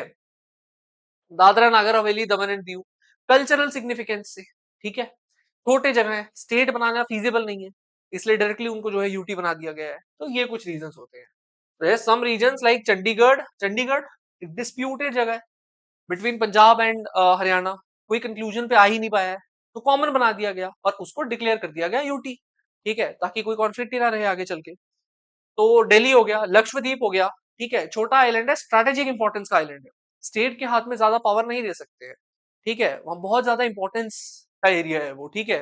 तो आपका अरेबियन सी में लोकेटेड है, are too small to be states and are called union territories. So the central government has direct control over them. ठीक है। अब हम देखेंगे प्रोटेक्शन ऑफ फेडरलिज्म। तो देखो फेडरलिज्म को कैसे प्रोटेक्शन दी गई है। ऐसा है कि प्रोटेक्शन ऑफ फेडरल स्ट्रक्चर को, the power sharing arrangement is a basic structure of the Indian constitution. SR Bommai case था, SR Bommai versus union of India case, supreme court में केस हुआ था ये। उस केस में सुप्रीम कोर्ट ने ये बात डिक्लेयर की थी कि इंडियन कॉन्स्टिट्यूशन का federalism is a basic structure. Basic structure का मतलब वो स्ट्रक्चर जो कि इवन पार्लियामेंट अपने अमेंडिंग पावर्स से उस बेसिक स्ट्रक्चर को नहीं चेंज कर सकती है, ठीक है। तो बेसिक स्ट्रक्चर जो है वो एक बेसिक स्ट्रक्चर डॉक्ट्रिन तो दी गई थी केशवानंद भारती केस में, लेकिन फिर एसआर बोमई केस में ये कह दिया गया था कि federalism is a part of the basic structure of Indian constitution, जिसको कि अंडर 368 आर्टिकल 368 अमेंड नहीं किया जा सकता है, ठीक है। एनी चेंजेस रिक्वायर, अगर कुछ छोटे मोटे भी चेंजेस हो गए, मैंने ऑलरेडी बता दिया है आपको, उसके लिए पार्लियामेंट को 2/3 of the members present and voting plus 50% of the total membership, इससे तो पास करना ही होगा। लोकसभा राज्यसभा दोनों हाउसेस से पास होने के बाद में हर स्टेट की असेंबली को दिया जाए। स्टेट की असेंबली जो होंगी उनको 50% मेजोरिटी से पास करेंगी। जब तक 50% टोटल स्टेट लेजिस्लेचर्स इस बिल को पास नहीं कर देंगे, अप्रूव नहीं कर देंगे, तब तक वो चेंज जो है वो लाया नहीं जा सकता। उसके बाद फिर हो जाएगा प्रेसिडेंट के असेंट के लिए और उसके बाद जो है वो फाइनल अमेंडमेंट होगी, ठीक है। ये केवल उन प्रोविजंस के लिए जो प्रोविजंस फेडरल प्रोविजंस माने जाते हैं, ठीक है। अच्छा, रोल ऑफ जुडिशरी, तो हाई कोर्ट्स और सुप्रीम कोर्ट हो गया, तो they oversee the implementation of the federal provisions of the Indian constitution. इनका काम है ये देखना कि जो फेडरल प्रोविजंस है इंडियन कॉन्स्टिट्यूशन के वो सही से इंप्लीमेंट हो रहे हैं या नहीं हो रहे हैं। डिस्प्यूट अगर कुछ होता है तो डिसाइडिंग पावर किसके हाथ में है, कोर्ट्स के हाथ में है, ठीक है। फाइनेंशियल डिस्ट्रीब्यूशन ऑलरेडी बता दिया है कि both union and the state government can levy taxes for to raise the fund for governance, ठीक है। तो वहां पे गवर्नेंस के लिए, गवर्नमेंट को चलाने के लिए जो फंड्स हैं वो कहां से आएंगे, तो सेंटर और स्टेट दोनों के हाथ में इंडिपेंडेंट पावर्स है। इंडिया के केस में ज्यादा पावर जो है वो टैक्सेशन की वो किसके हाथ में है, सेंट्रल गवर्नमेंट के हाथ में है, ठीक है। अब हम आगे बात करते हैं how federalism is practice in India. तो देखो इंडिया के अंदर जो the success of federalism in India largely is due to the democratic politics and the commitment to the unity in diversity. देखो ऐसा है कि फेडरलिज्म को खाली कॉन्स्टिट्यूशन में लिखना नहीं इंपॉर्टेंट है, ठीक है। फेडरलिज्म को आप खाली लिख दोगे कॉन्स्टिट्यूशन में, उससे कुछ नहीं होगा। उससे खाली पावर डिवाइड तो हो जाएंगे, लेकिन वो division of power successfully work करेगा कि नहीं करेगा, ये किस बात पे डिपेंड करेगा कि उस देश में पॉलिटिक्स कैसे हो रही है, उस देश में जो है वो resource allocation, power distribution, conflict resolution, ये सारे काम कैसे चल रहे हैं, ये तो पॉलिटिक्स होता है। तो उस देश की पॉलिटिक्स इस बात को डिसाइड करेगी कि किसी देश में फेडरलिज्म के जो प्रोविजंस है जो कॉन्स्टिट्यूशन में लिखे गए हैं वो सक्सेसफुली इंप्लीमेंट होंगे या नहीं होंगे। तो मेरी बात सुनो, ऐसा है कि हमारे देश के जो कॉन्स्टिट्यूशन है उसके हिसाब से जो फेडरल प्रोविजंस है वो कैसे इंप्लीमेंट होते हैं। तो तीन कुछ तरीके हैं, ये जीरो लिख गया है गलती से, ठीक है। This first is linguistic creation of the linguistic states, second is the adoption of a national language policy, ठीक है, नेशनल लैंग्वेज पॉलिसी कहेंगे, चलो लैंग्वेज पॉलिसी को, ठीक है, या फिर सेंटर स्टेट रिलेशंस, ठीक है। हम देखते हैं इन तीनों को, ठीक है, वन बाय वन। ये एक स्टेट था, ये हम अभी पहले पढ़ रहे हैं linguistic reorganisation of the states. तो देखो ये एक मैप है इंडिया का, ठीक है, जो 1947 का मैप है। देखो कितना ज्यादा अलग है as compare to the present map, ठीक है, इट्स टू डिफरेंट, ठीक है। भाई अभी के टाइम पे कितना वेल ऑर्गेनाइज्ड जो है वो स्टेट्स हैं, बट उस टाइम पर जो है वो क्या था, उस टाइम पर कुछ मतलब बहुत अलग, जैसे ये यूनाइटेड प्रोविंस बहुत बड़ा एक प्रोविंस था, या गुजरात, ठीक है, गुजरात और महाराष्ट्र एक ही था, बॉम्बे, मतलब ये राजपूताना प्रोविंस था, ठीक है, मतलब बहुत ज्यादा डिफरेंट है, ठीक है। ऐसा कैसे हुआ, हाउ दिस हैपेंड, ऐसा वहां से यहाँ कैसे आया? तो ऐसा हुआ linguistic creation of the states. क्या हुआ कि एक मेजर टेस्ट था कि इंडिया में फेडरलिज्म जो है वो सक्सेसफुल होगा या नहीं होगा। इंडियन डेमोक्रेसी का एक मेजर टेस्ट था linguistic creation of the states. क्या मतलब इस बात का? देखो क्या हो रहा था कि मैं आपको पहले पूरी स्टोरी समझाता हूं, ठीक है, पहले पूरी स्टोरी समझना। हो क्या रहा था कि जब इंडिया आजाद हुआ, ठीक है, या जब इंडिया आजाद नहीं हुआ था, पहले उससे समझते हैं। उस टाइम पर क्या था, हर एक सेक्शन ऑफ इंडियंस को फ्रीडम स्ट्रगल में एक साथ लाने के लिए इंडियन नेशनल कांग्रेस के जो मेन लीडर्स थे जो फ्रीडम स्ट्रगल को लड़ रहे थे, उन्होंने क्या किया कि उन्होंने इंडियंस को ये प्रॉमिस किया कि भाई आप एक काम करो, भी आप हमारे साथ लड़ो, ठीक है, फ्रीडम फाइट करो, आप हमारे साथ आओ, पार्टिसिपेट करो। जब इंडिपेंडेंट हम हो जाएंगे और हमारी इंडिपेंडेंट गवर्नमेंट फॉर्म हो जाएगी, तो उस टाइम पर हम आपको आपके लैंग्वेज के बेसिस पे स्टेट्स बना के देंगे। आप जहां रहोगे, आप जिस स्टेट में रहोगे, वहां केवल आपकी लैंग्वेज बोलने वाले लोग होंगे। इससे लोगों का एक और मनोबल बढ़ा कि भाई कल को अगर हम इंडिपेंडेंट हो जाएंगे, हमें एक इकोनॉमी मिलेगी, हमारे स्टेट में हमारी लैंग्वेज बोलने वाले लोग होंगे, ठीक है। तो ये बात सामने आई। अच्छा, तो उसके बाद में क्या हुआ, कुछ समय के बाद में हमने ये विटनेस किया कि इंडिया का पार्टीशन जो है वो केवल पार्टीशन नहीं था, सॉरी, इंडिया का इंडिपेंडेंस केवल इंडिपेंडेंस नहीं था, India with independence also got partition, ठीक है। और जो पार्टीशन हुआ था ना स्टूडेंट्स, वो पार्टीशन किस बेसिस पे हुआ था? वो एक रिलीजियस बेसिस पे हुआ था। अच्छा, इसका क्या मतलब है रिलीजियस बेसिस पे हुआ था? देखो ऐसा होता है कि रिलीजियस बेसिस पे जो पार्टीशन हुआ, तो रिलीजन क्या है? एक फेथ है, एक वे ऑफ लिविंग है, लोगों के सेंटिमेंट से रिलेटेड होते हैं रिलीजन्स। और हम ये कह सकते हैं कि just like religion, language is also a faith. Language केवल मोड ऑफ कम्युनिकेशन नहीं है। People basically what they adhere so much sentiments to the language they speak, ठीक है। We are often attached to the people who belong to our region and who speak the same language like us, ठीक है। तो हम उनके साथ एक connection develop कर लेते हैं। I was living in Agartala, Tripura, long back ago. उस टाइम पर वहां अगर हम किसी से ये भी मिल लेते थे, कोई अगर राजस्थानी भी बेशक बोलता था, कोई भी नॉर्थ इंडियन लैंग्वेज अगर बोलने वाला इंसान होता था, लगता था अरे ये अपना आदमी है, ठीक है। तो एक मतलब एक बहुत लोग हम क्या होते हैं, हम ह्यूमन बींग्स बहुत ज्यादा सिग्निफिकेंस अटैच कर देते हैं लैंग्वेज को। तो लीडर्स को फिर ये लगने लगा, अब प्रॉमिस तो कर चुके थे, ठीक है, स्टेट से कि भाई इंडिपेंडेंस के बाद आपको आपके लैंग्वेज लिंग्विस्टिक स्टेट बना के देंगे। अब क्या हुआ, इंडिपेंडेंस के बाद हमने देखा पार्टीशन। पार्टीशन कैसे हुआ? कुछ एक एक रिलीजियस कम्युनिटी मुस्लिम्स दो जगह पर जो है वो कंसेंट्रेट होने लगे, ठीक है, क्योंकि लोगों की टेंडेंसी होती है लोग अपने जैसे लोगों के साथ में रहना पसंद करते हैं। तो एक बंगाल वाला और एक पंजाब वाला रीजन, यहाँ ज्यादा पॉपुलेशन बढ़ गई मुस्लिम्स की। एक वो पॉइंट आ गया जब मुस्लिम ऑर्गेनाइजेशन फॉर्म हुई लाइक मुस्लिम लीग, और दे स्टार्टेड डिमांडिंग कि भाई अब हमें जो है, अब हम इतनी पॉपुलेशन हो गया, हमें देश से ही अलग कर। यही तो हुआ था पार्टीशन के टाइम पे।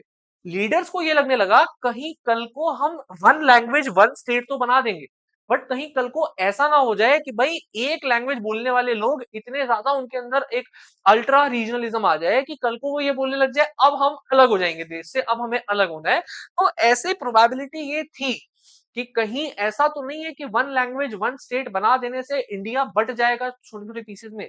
कहीं जो है वो तमिलनाडु ये तो नहीं बोलने लगेगा कि भाई अब हम तमिल कंट्री बन जाएंगे, ठीक है। अब एक तो हिस्ट्री, ठीक है, हिस्ट्री में जो है वो तमिल एक कंट्री था, ठीक है, चोला चोला कंट्री बोलते हैं कहीं, है ना, था कि नहीं था वो तो एक डिबेटेबल चीज है, ठीक है, बट चोला कंट्री बोलते हैं कहीं, ठीक है। इवन मेरे भी एक टीचर थे, ठीक है, तो वो भी कहा करते थे कि भाई we are not Hindus, we are this and that, ठीक है। तो बहुत ऐसा रहता है, ठीक है, मतलब कई लोगों के मन में ये रहता है, ठीक है। कहीं ऐसा तो नहीं होगा कि जो ये डर कहाँ था, ये डर मोस्टली पेरिफेरल स्टेट्स में था, ठीक है, डर मोस्टली जो बाउंड्री वाले स्टेट्स हैं वहां पर ज्यादा था ये डर, ठीक है, कि कहीं को ऐसा तो नहीं हो जाएगा कहीं कि विभाजन हो जाए देश का। तो फिर उसके बाद क्या हुआ कि उसके बाद बहुत डिमांड आ गई, लेकिन टेस्ट क्या था, what I was talking about here, कि this was the major test कि India as a democracy survive कर पाएगा कि नहीं कर पाएगा। इतनी ज्यादा डिमांड्स आ गई, पूरे साउथ इंडिया में ज्यादा ही डिमांड थी, पूरे साउथ इंडिया में प्रोटेस्ट चलने लग गए, विशाल आंध्रा मूवमेंट, बहुत सारे मूवमेंट सब चलने लगे। ठीक है, इन मूवमेंट्स के बीच डिमांड ये थी कि भाई जो स्टेट्स हैं उनको लिंग्विस्टिक बेसिस पे ऑर्गेनाइज किया जाए। ठीक है, तेलुगु स्पीकिंग पीपल को अलग चाहिए। ठीक है, तो ऐसी कुछ डिमांड्स आने लगी। ठीक है, डिमांड्स इतनी ज्यादा इंटेंसिफाई हो गई कि इन डिमांड्स के बीच जो है एक पोटी श्रीरामलू थे, ठीक है, वेटरन गांधीयन थे, उन्होंने इतना ज्यादा हंगर स्ट्राइक किया 56 डेज का कि उसके बाद उनकी डेथ हो गई और डिमांड बहुत ज्यादा इंटेंसिफाई हो गई। ठीक है, पूरे साउथ इंडिया में। तो उसके बाद फाइनली एक स्टेट रीऑर्गेनाइजेशन कमीशन को 53 में बनाना पड़ा सेंट्रल गवर्नमेंट को। उससे पहले भी बहुत सारी कमीशन बनाई थी। ठीक है, जेवीपी कमेटी थी फाइनली, तो उसके बाद में कमीशन थी। ठीक है, स्टेट रीऑर्गेनाइजेशन कमीशन जिसको बोलते हैं। तो स्टेट रीऑर्गेनाइजेशन कमीशन ने जो है फाइनली इस बात को रिकॉग्नाइज किया कि ठीक है, जो स्टेट्स हैं उनको लिंग्विस्टिक बेसिस पे ऑर्गेनाइज किया जा सकता है। ठीक है, they can be reorganised on the principles of language. ठीक है, लेकिन साथ में ये भी कहा कि भाई ये लेकिन एडजस्ट करना है, बैलेंस करना है नेशनल यूनिटी को भी इनके साथ। ठीक है, तो हम देखते हैं फिर ये कैसे मेजर टेस्ट था और कैसे ये सक्सेसफुल हुआ। So the creation of the linguistic states in India was a crucial test for democratic politics. ठीक है, इसमें क्वेश्चन ये था कि क्या सेंटर रीजनल सेंटिमेंट्स को सुनेगा, क्या जो रीजनल सेंटिमेंट्स हैं उनके राइज होने पे क्रश तो नहीं कर दिया जाएगा उन रीजनल सेंटिमेंट्स, कैसे एकोमोडेट किया जाएगा उनकी डिमांड्स को। यही तो है फेडरलिज्म, डिवीजन ऑफ पावर। ठीक है, तो the political map of India has undergone significant change from 1947 to 2019। ठीक है, लास्ट 19 में कुछ रीड्रॉ हुए बाउंड्रीज। ठीक है, जम्मू कश्मीर और लद्दाख वाला। ठीक है, उससे पहले 14 में जो है वो तेलंगाना बना था, सेपरेटेड फ्रॉम आंध्र प्रदेश। ठीक है, अच्छा, तो several new states being formed and boundaries and names of the states altered. ठीक है, बैकग्राउंड क्या था 1947 में, Indian political boundaries did not follow the linguistic distribution of people.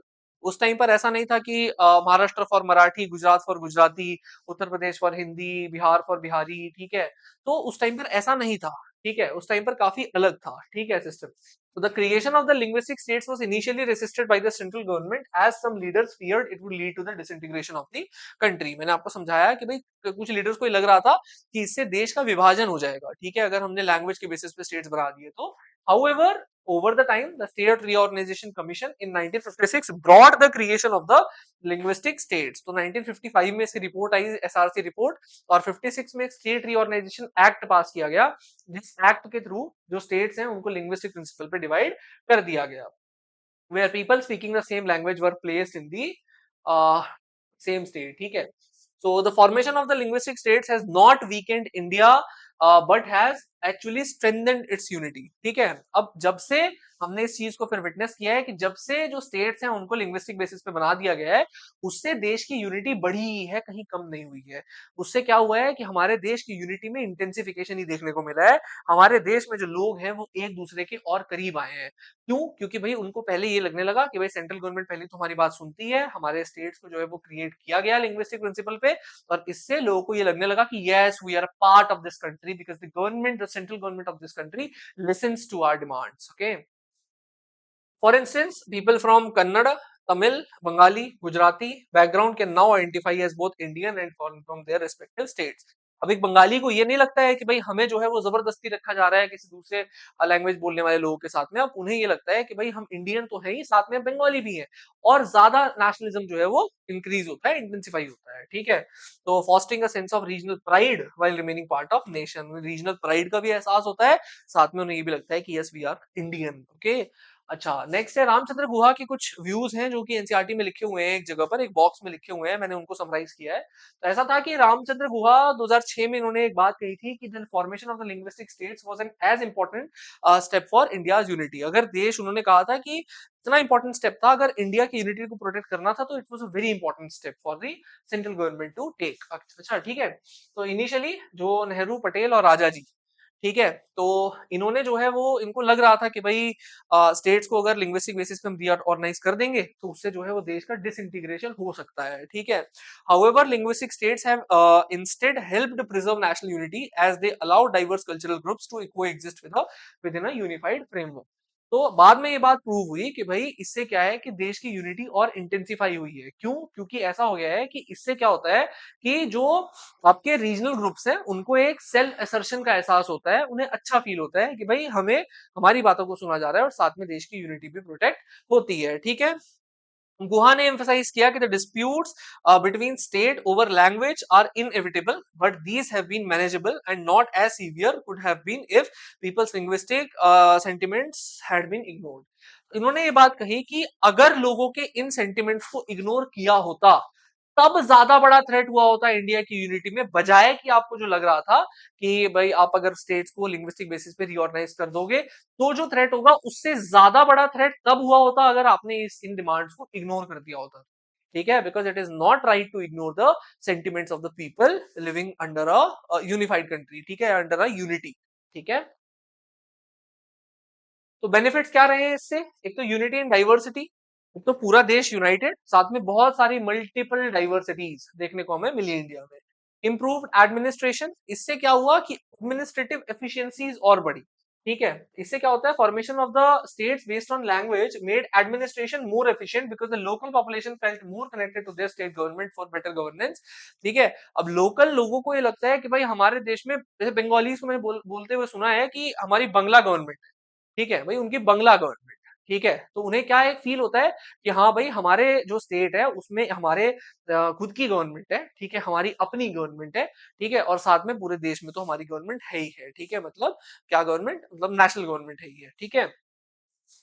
Avoiding disintegration, इससे क्या हुआ है कि जो एक थोड़ा बहुत भी चांस था, ठीक है, कि भाई अगर लोगों की बात नहीं सुनी गई तो कल को लोग जबरदस्ती डिमांड करेंगे और फिर एक टाइम वो आएगा जब कहने लग जाएंगे हमें देश से ही अलग कर दो, हमारी यहाँ बात नहीं सुनी जाती है। उस चीज को अवॉइड किया गया by creation of the linguistic states, ठीक है। अच्छा, तो ये चीज है एक तो। अब देखो दूसरा है लैंग्वेज पॉलिसी। देखो ऐसा है, लैंग्वेज पॉलिसी को मैं समझाता हूँ पहले। देखो हमारे देश के अंदर क्या है कि हमारे देश के अंदर कोई सिंगल लैंग्वेज नहीं। देश के अंदर जैसे अगर आप अमेरिका चले जाओ तो वहां पर आपको इंग्लिश लैंग्वेज देखने को मिलेगी, मल्टीपल लैंग्वेजेस भी हैं वहां पर, बट जो एक मेजोरिटी लैंग्वेज है दैट इज इंग्लिश। बाकी अगर वहां कोई स्पेनिश भी है, वहां कोई फ्रेंच भी है, तो उसको भी ऑलमोस्ट इंग्लिश आती ही है, ठीक है। अच्छा, लेकिन इंडिया के अंदर 40% जो पॉपुलेशन है मोस्टली जो कि नॉर्थ इंडिया में कंसेंट्रेटेड है, they know, they right, they speak in Hindi, ठीक है। But rest of the people do not recognise themself with Hindi, ठीक है। इससे प्रॉब्लम क्या आती है? इससे प्रॉब्लम यह आती है कि अगर एक लैंग्वेज होती है, भाई अमेरिका में कोई एक इंसान चाहे किसी भी कॉर्नर से है, वो क्या कहेगा, yes we all speak English, so that one thing becomes the basis for their nationalism. But India में language is not a basis for our nationalism, ठीक है।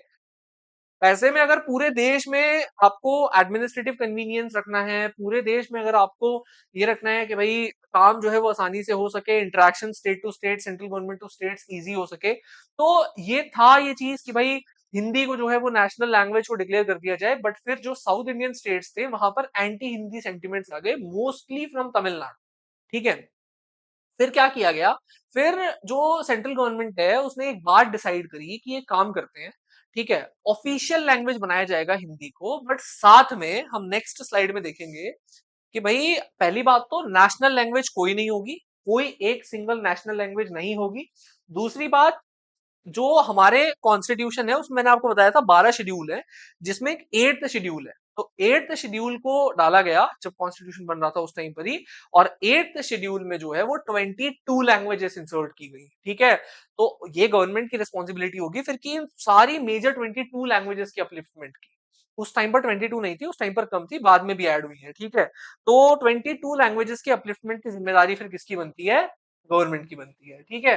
तो केवल एक लैंग्वेज के अपलिफ्टमेंट की नहीं, इन सारी लैंग्वेजेस की। और स्टेट की अपनी ऑफिशियल लैंग्वेज होगी, देखते हैं इसको।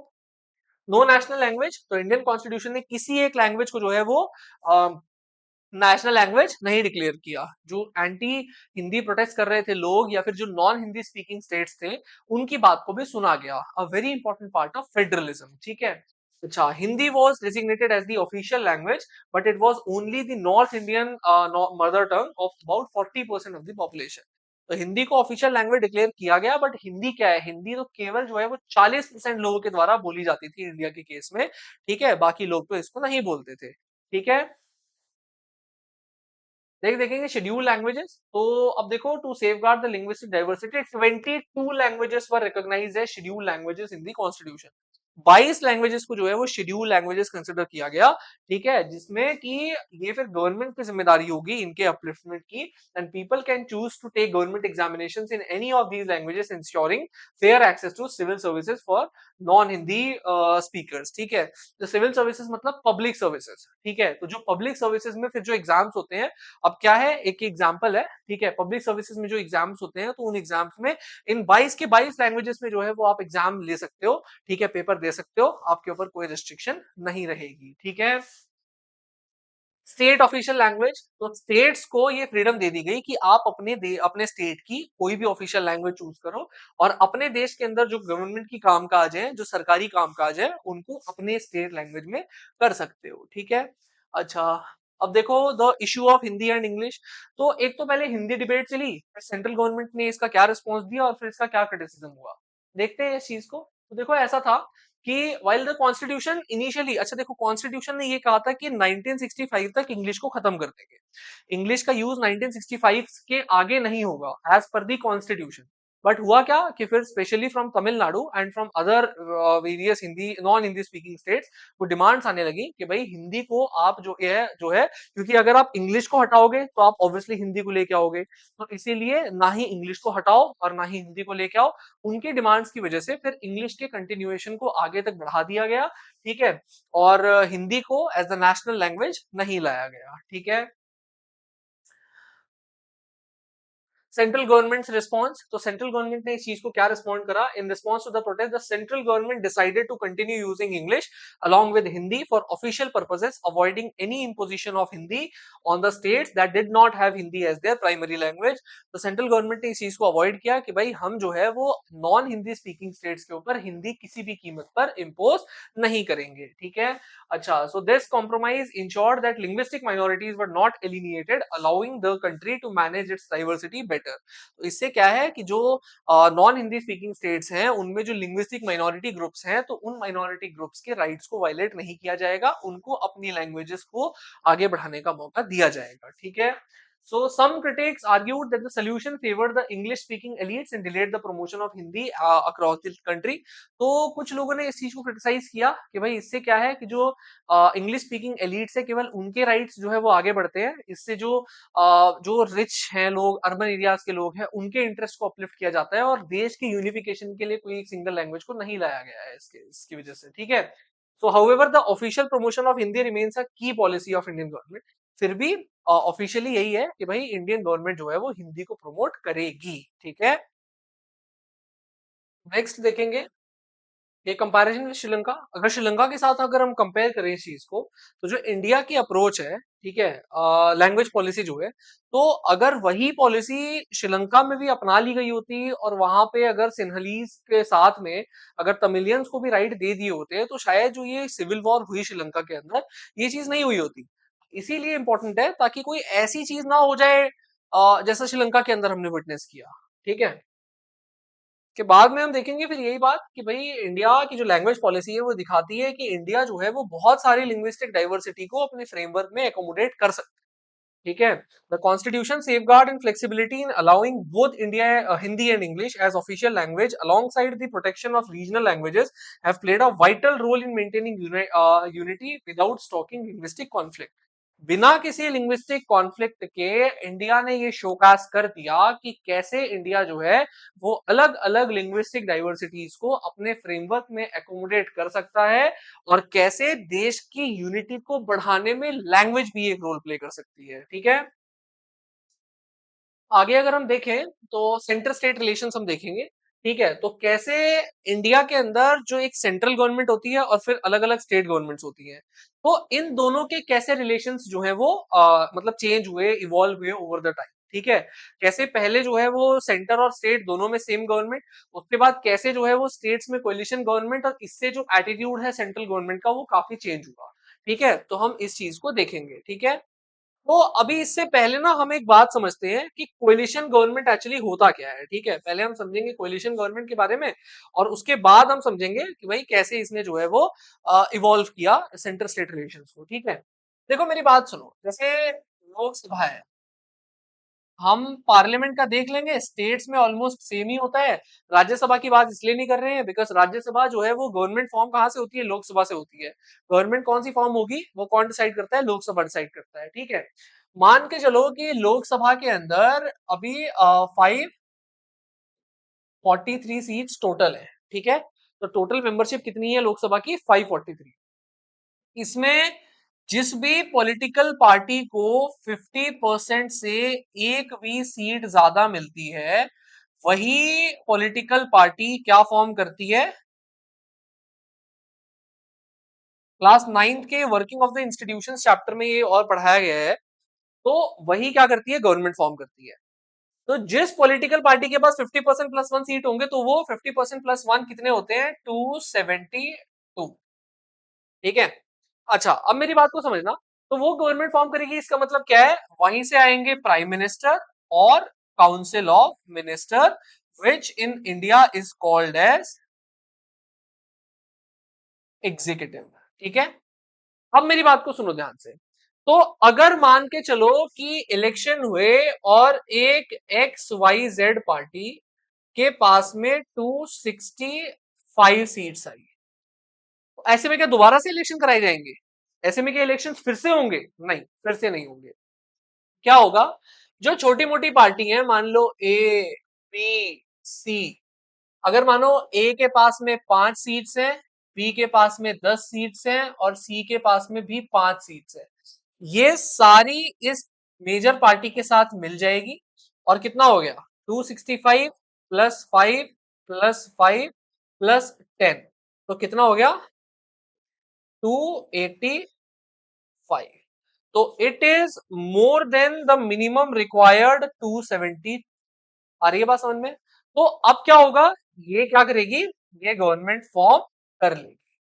लेकिन इसने जो गवर्नमेंट फॉर्म किया, एक party plus the support of various other small parties, ऐसी गवर्नमेंट को हम क्या बोलेंगे,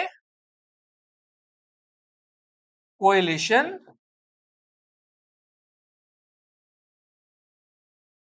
ऐसी गवर्नमेंट को हम कहेंगे कोएलिशन गवर्नमेंट। आ रही है बात समझ। अब देखो मेरी बात को समझना, एक थी major party X Y Z, अगर केवल इस पार्टी के पास में मेजोरिटी रही होती और इसने गवर्नमेंट फॉर्म की होती, तो केवल ये अपने विशेष पे काम करती।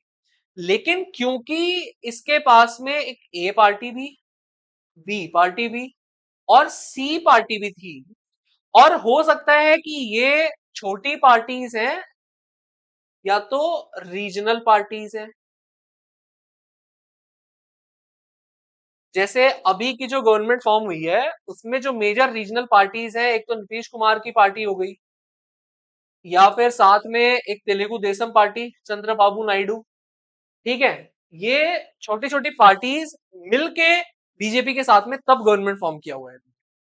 ऐसे में क्या कभी भी जो मेजर पार्टी है, लेट से अभी के टाइम पे बीजेपी, क्या कभी नीतीश कुमार बिहार और तेलुगु देशम पार्टी आंध्रा, तो क्या इनकी डिमांड्स को कभी भी नेग्लेक्ट करेंगे? अगर किया तो ये कह देंगे जाओ हमने सपोर्ट विड्रॉ कर लिया आपसे, आपकी गवर्नमेंट फिर गिर गई। क्या ऐसा कभी करेंगे? नहीं। तो जो एक एरा होता है, जो जिसको बोलते हैं कोएलिशन एरा, जो इंडियन पॉलिटिक्स में 1992 के बाद शुरू हुआ था, तो ये जो एक कोएलिशन एरा है, ये कोएलिशन एरा इंडिया के अंदर इस चीज को दिखाता है कि a phase of cooperative politics has started. इस फेज को क्या बोलते हैं, फेज ऑफ कोऑपरेटिव पॉलिटिक्स, जिसमें सेंटर स्टेट आपस में कोऑपरेशन करके चलते हैं। ठीक है, तो इसमें क्या होता है, मेजर पार्टी इनकी डिमांड्स को सुनती है। This is the benefit of coalition. ठीक है, अब हम दोबारा टॉपिक पे आते हैं। और हम ये देखेंगे कि कैसे 1997 सॉरी 1947 के बाद और 1990 से पहले जो एक एरा था जहां पर सेंटर में पार्लियामेंट में कांग्रेस का डोमिनेंस था और जो स्टेट से वहां पर भी मोस्टली 67 से पहले तो सारे स्टेट्स में ऑलमोस्ट जो है वो एक आध एक्सेप्शन छोड़ के सारे स्टेट्स में कांग्रेस ही थी और 1967 के बाद भी मोस्टली स्टेट्स में कांग्रेस ही थी इधर विद कोलिशन और अपने आप से। तो देखो वन पार्टी डोमिनेंस, तो for a long time Indian national Congress ruled both the centre in and in most of the states, ठीक है। This resulted in a centralized approach where state government did not exercise their autonomy as federal units. ये एक ऐसा phase था Indian politics में 47 से लेके 1990s या 92 स्पेसिफिकली अगर हम बात करें, उसके बीच का ये एक ऐसा फेज था इंडियन पॉलिटिक्स का जहां पर सेंटर पे भी और स्टेट्स में दोनों जगह कांग्रेस थी। इससे स्टेट्स को ऑटोनॉमी नहीं थी। स्टेट्स में अगर मान लो कोई एक ऐसी गवर्नमेंट आ जाती थी जो कि नॉन कांग्रेस गवर्नमेंट है तो उसको भी इमरजेंसी रूल लगा के सस्पेंड कर दिया जाता था, बहुत बार ऐसा होता था। तो central interference when the ruling party in the states was different from one at the central government often used its power to undermine the state government, ठीक है। सेंटर उस स्टेट गवर्नमेंट की पावर को सामने आने नहीं देता था। This included misusing the constitutional provision, तो कई बार कॉन्स्टिट्यूशन को मिसयूज करके और सेंट्रल स्टेट गवर्नमेंट को डिसमिस भी किया गया है, ठीक है। बात करेंगे 1990s के बाद जब से कोलिशन एरा स्टार्ट हुआ तब से क्या चेंजेस आए। 1990 के बाद में the political landscape of India begin to change significantly, ठीक है। तो रथ यात्रा जब से हुई थी, ठीक है, तब से जो है वो बीजेपी का भी राइज शुरू हो गया, ठीक है। तो उसके बाद में कई सारी और रीजनल पार्टी सामने आ गई, ठीक है। तो regional parties emerged as powerful player in the several states and their influence grew making a shift in the Indian politics, ठीक है। कोलिशन गवर्नमेंट फॉर्म हो गई, ये एरा कहा जाता है कोलिशन, जहां पर कोई एक सिंगल पार्टी की मेजोरिटी नहीं होती है लोकसभा में, कई सारी पार्टी मिल करके फॉर्म करती हैं और जो सारी पार्टी मिल के फॉर्म करती हैं तो आपस में कोलैबोरेटिव अप्रोच अपनाती हैं और जिससे कि आपस में इनको कोलैबोरेशन करके जो है वो सरकार को चलाना होता है, ठीक है। कुछ की डेवलपमेंट्स, इससे क्या होता है, पावर शेयरिंग कल्चर डेवलप होता है। फिर कुछ जुडिशियरी ने भी इंटरवीन किया और कैसे इससे जो है फेडरलिज्म स्ट्रेंथन हुआ। देखो पावर शेयरिंग, रीजनल पार्टीज के राइज से कोलिशन गवर्नमेंट आती है और ऐसी गवर्नमेंट सभी रीजनल ऑटोनॉमी मिलती है रीजन्स को, रीजन्स भी अपनी पावर को असर्ट कर सकते हैं फेडरलिज्म के अंदर ऐसी सिचुएशन में, ठीक है। जुडिशरी ने भी कई बार इंटरवीन किया, कई बार जो है सुप्रीम कोर्ट ने इंटरवीन किया, जजमेंट दिया कि भाई सेंट्रल गवर्नमेंट जो है, ये जुडिशरी की वजह से भी पॉसिबल हो पाया कि स्टेट्स को ऑटोनॉमी मिली, क्योंकि जुडिशरी ने कई सारे केसेस में ये कहा कि भाई सेंट्रल गवर्नमेंट जो है वो आर्बिट्रेरी ग्राउंड्स पे, कोई भी गलत ग्राउंड पे जो है वो स्टेट गवर्नमेंट को अननेसेसरी तरीके से डिसमिस नहीं कर सकती है, ठीक है। आप जो है वो स्टेट्स को डिसमिस ऐसे ही नहीं करोगे, ठीक है। अच्छा, उसके बाद में स्ट्रेंथनिंग फेडरलिज्म, तो as a result centre state relation जब से एक कोलिशन एरा स्टार्ट हुआ है तब से और ज्यादा फेडरलिज्म स्ट्रेंथन हुआ है। फेडरलिज्म का रियल मतलब ये थोड़ी होता है कि भाई स्टेट गवर्नमेंट होंगी एग्जिस्टेंस में बट एक्चुअली पावर ही नहीं होगी, जैसा कांग्रेस डोमिनेंस के टाइम पर था, स्टेट गवर्नमेंट तो थी बट उनको कोई पावर नहीं थी, ठीक है। तो जब से कोलिशन एरा स्टार्ट हुआ है तब से क्या है कि जो स्टेट गवर्नमेंट है, स्टेट ऑटोनॉमी, उनको रेस्पेक्ट की जाती है, ठीक है। कंक्लूजन यही है कि सेंटर स्टेट रिलेशन एक बहुत लंबे टाइम तक इवॉल्व होता गया। रीजनल पार्टी जब से आई, कुछ कोलिशन एरा जब से स्टार्ट हुआ, कुछ जुडिशियल सेफगार्ड्स आए, तब से जो स्टेट्स है उनको ऑटोनॉमी और बढ़ गई है, ठीक है। तो ये एक पिक्चर है जिस पिक्चर में हम ये देख रहे हैं कि कैसे एक जो पावर्स है ऑफ द स्टेट्स ये शेयर की जा रही है, इंदिरा गांधी की फोटो है, तो कैसे ये जो बाकी सभी स्टेट्स है, ठीक है, केरला, मद्रास, उड़ीसा, बंगाल, ठीक है, बिहार, तो ये सब आ रहे हैं और ये सब अपना अपना ड्यू शेयर असर्ट करके मांग रहे हैं। अगर आप इनका फेस देखोगे तो जबरदस्ती असर्टिव वे में मांग रहे हैं कि हमें हमारा शेयर दो, ऐसे नहीं चलेगा, ठीक है। और ये देखो, ये राज सिंहासन की गद्दी कोलिशन गवर्नमेंट है। देखो जो सिंहासन जो बना हुआ है ये कई सारी अलग अलग पार्टी से बना हुआ है, सामने फेस एक ही दिख रहा है लेकिन बैक से जो है वो कई सारी पार्टीज की भी, कई सारे जो रीजन्स हैं उनकी भी ऑटोनॉमी इसमें सामने आ रही है। क्यों? क्योंकि इनकी भी बातों को अब रखा जाने लगा है, ठीक है। हम बात करें, India is known for its vast linguistic diversity. एक लिंग्विस्टिक डाइवर्सिटी का केस हम एक देखेंगे, एक छोटा बॉक्स दिया हुआ है, ठीक है, कि इंडिया के अंदर कितनी लिंग्विस्टिक डाइवर्सिटी है। मेजर लैंग्वेजेस जो है वो 22 हैं, जो कि 8th शेड्यूल में भी लिखी हुई है, ठीक है, कॉन्स्टिट्यूशन के। और बाकी जो लैंग्वेजेस है कई सारी नॉन शेड्यूल लैंग्वेजेस भी है। जल्दी से देख लेते हैं इस केस को। तो टोटल लैंग्वेज इंडिया के अंदर करीब करीब 1300 डिस्टिंक्ट लैंग्वेजेस है। इनको 22 मेन लैंग्वेजेस में जो है वो क्लासिफाई किया गया है under the 8th schedule of the Indian constitution. Major languages जो है वो 121 ग्रुप्स ऑफ लैंग्वेजेस है। केवल 121 लैंग्वेज नहीं, 121 ग्रुप्स ऑफ लैंग्वेजेस है। लार्जेस्ट लैंग्वेज जो है वो करीब करीब अगर हम देखें कि 44% केवल हिंदी स्पीकिंग पीपल है इंडिया के अंदर। और अगर हम टॉप थ्री लैंग्वेजेस को भी अगर हम ऐड कर दें तो भी 50% से ज्यादा नहीं होंगे, ठीक है, स्पीकर्स। इंग्लिश केवल 0.02% ऑफ द पीपल जो कहते हैं कि भाई हमारी मदर टंग इंग्लिश है, उसके अलावा इंग्लिश की मदर टंग किसी की नहीं है, ठीक है। 11% लोग फिर ये बोलते हैं सेकंड और थर्ड लैंग्वेज से हम ज्यादा एफिलिएटेड है। लिंग्विस्टिक डाइवर्सिटी की अगर हम बात करें तो इंडिया के पास में जो लिंग्विस्टिक डाइवर्सिटी है, बहुत ज्यादा डाइवर्स कंट्री है, ठीक है, इंडिया, जहां पर बहुत सारी लैंग्वेजेस बोली जाती है। ये एक चार्ट है, इस चार्ट को प्लीज आप देख सकते हैं, एक बार इसको एनालाइज कर सकते हैं। ये चार्ट काफी इंपॉर्टेंट चार्ट है, ठीक है, शेड्यूल लैंग्वेजेस का है, ठीक है। प्रीलिम्स में बहुत इंपॉर्टेंट क्वेश्चन आ सकता है उससे। इंडिया का अब हम देखेंगे डिसेंट्रलाइजेशन इन इंडिया। देखो, फेडरलिज्म तो मतलब होता है डिवीजन ऑफ पावर, ठीक है, लेकिन डिसेंट्रलाइजेशन का थोड़ा सा अलग मतलब होता है।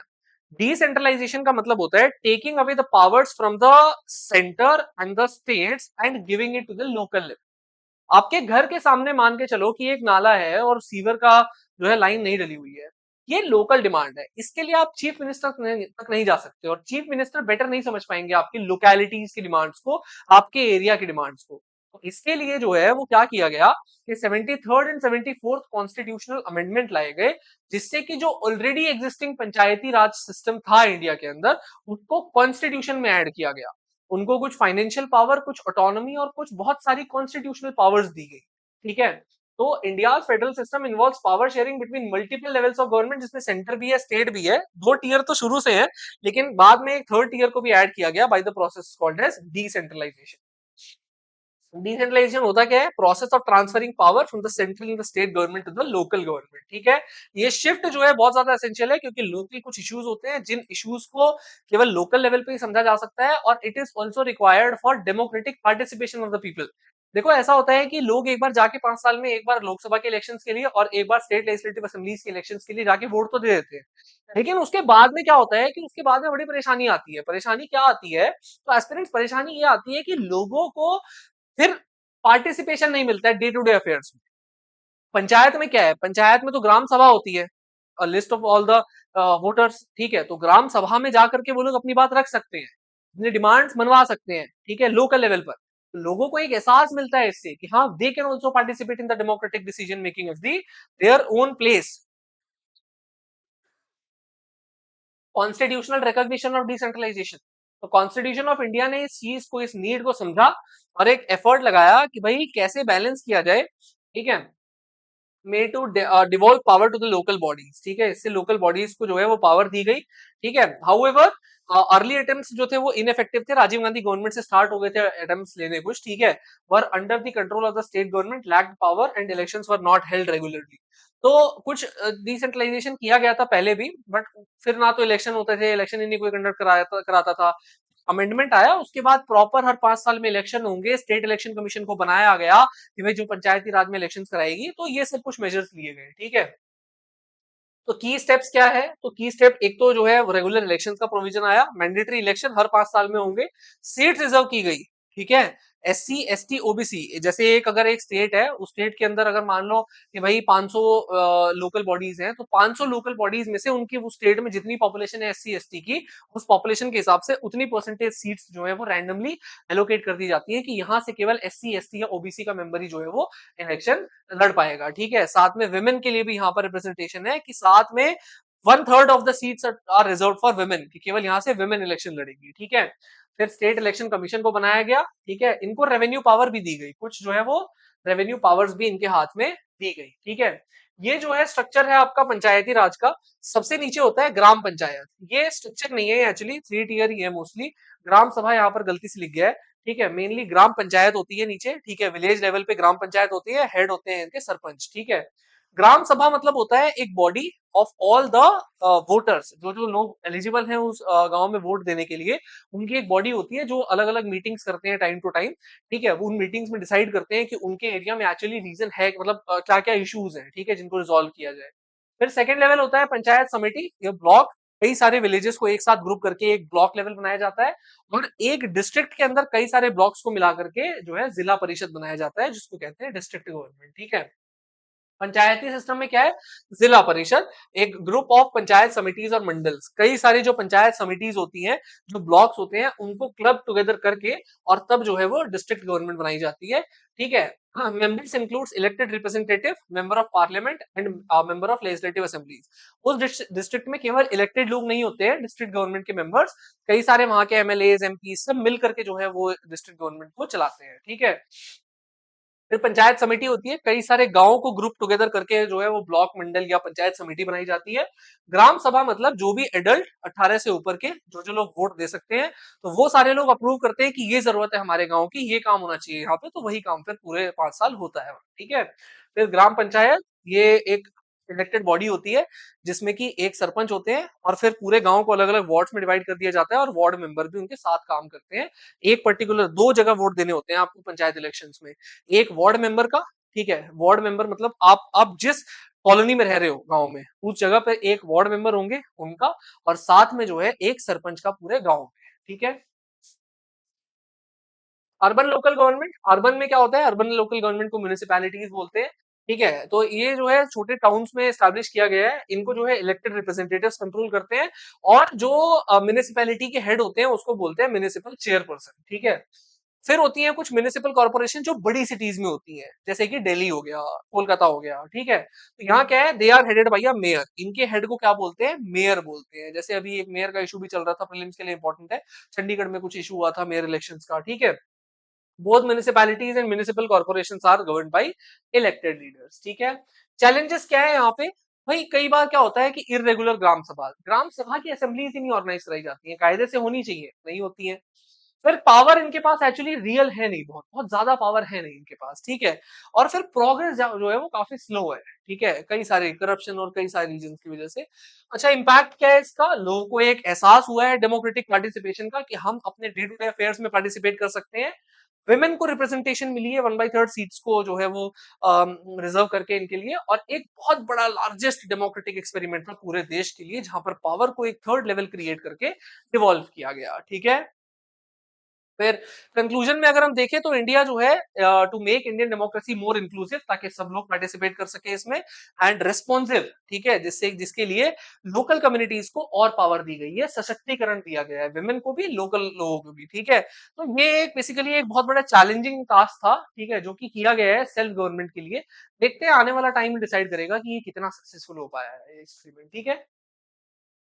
Okay, thank you so much for watching, यही था एंड ऑफ दिस क्लास। आपने अपने सभी का अपना टाइम दिया, तो आई होप कि इस टाइम का सही यूटिलाइजेशन हुआ होगा। Thank you so much for watching, जुड़े रहें मेरे साथ, ठीक है, लाइक शेयर सब्सक्राइब जरूर करें, और मिलते हैं नेक्स्ट लेक्चर में, ठीक है। Thank you so much.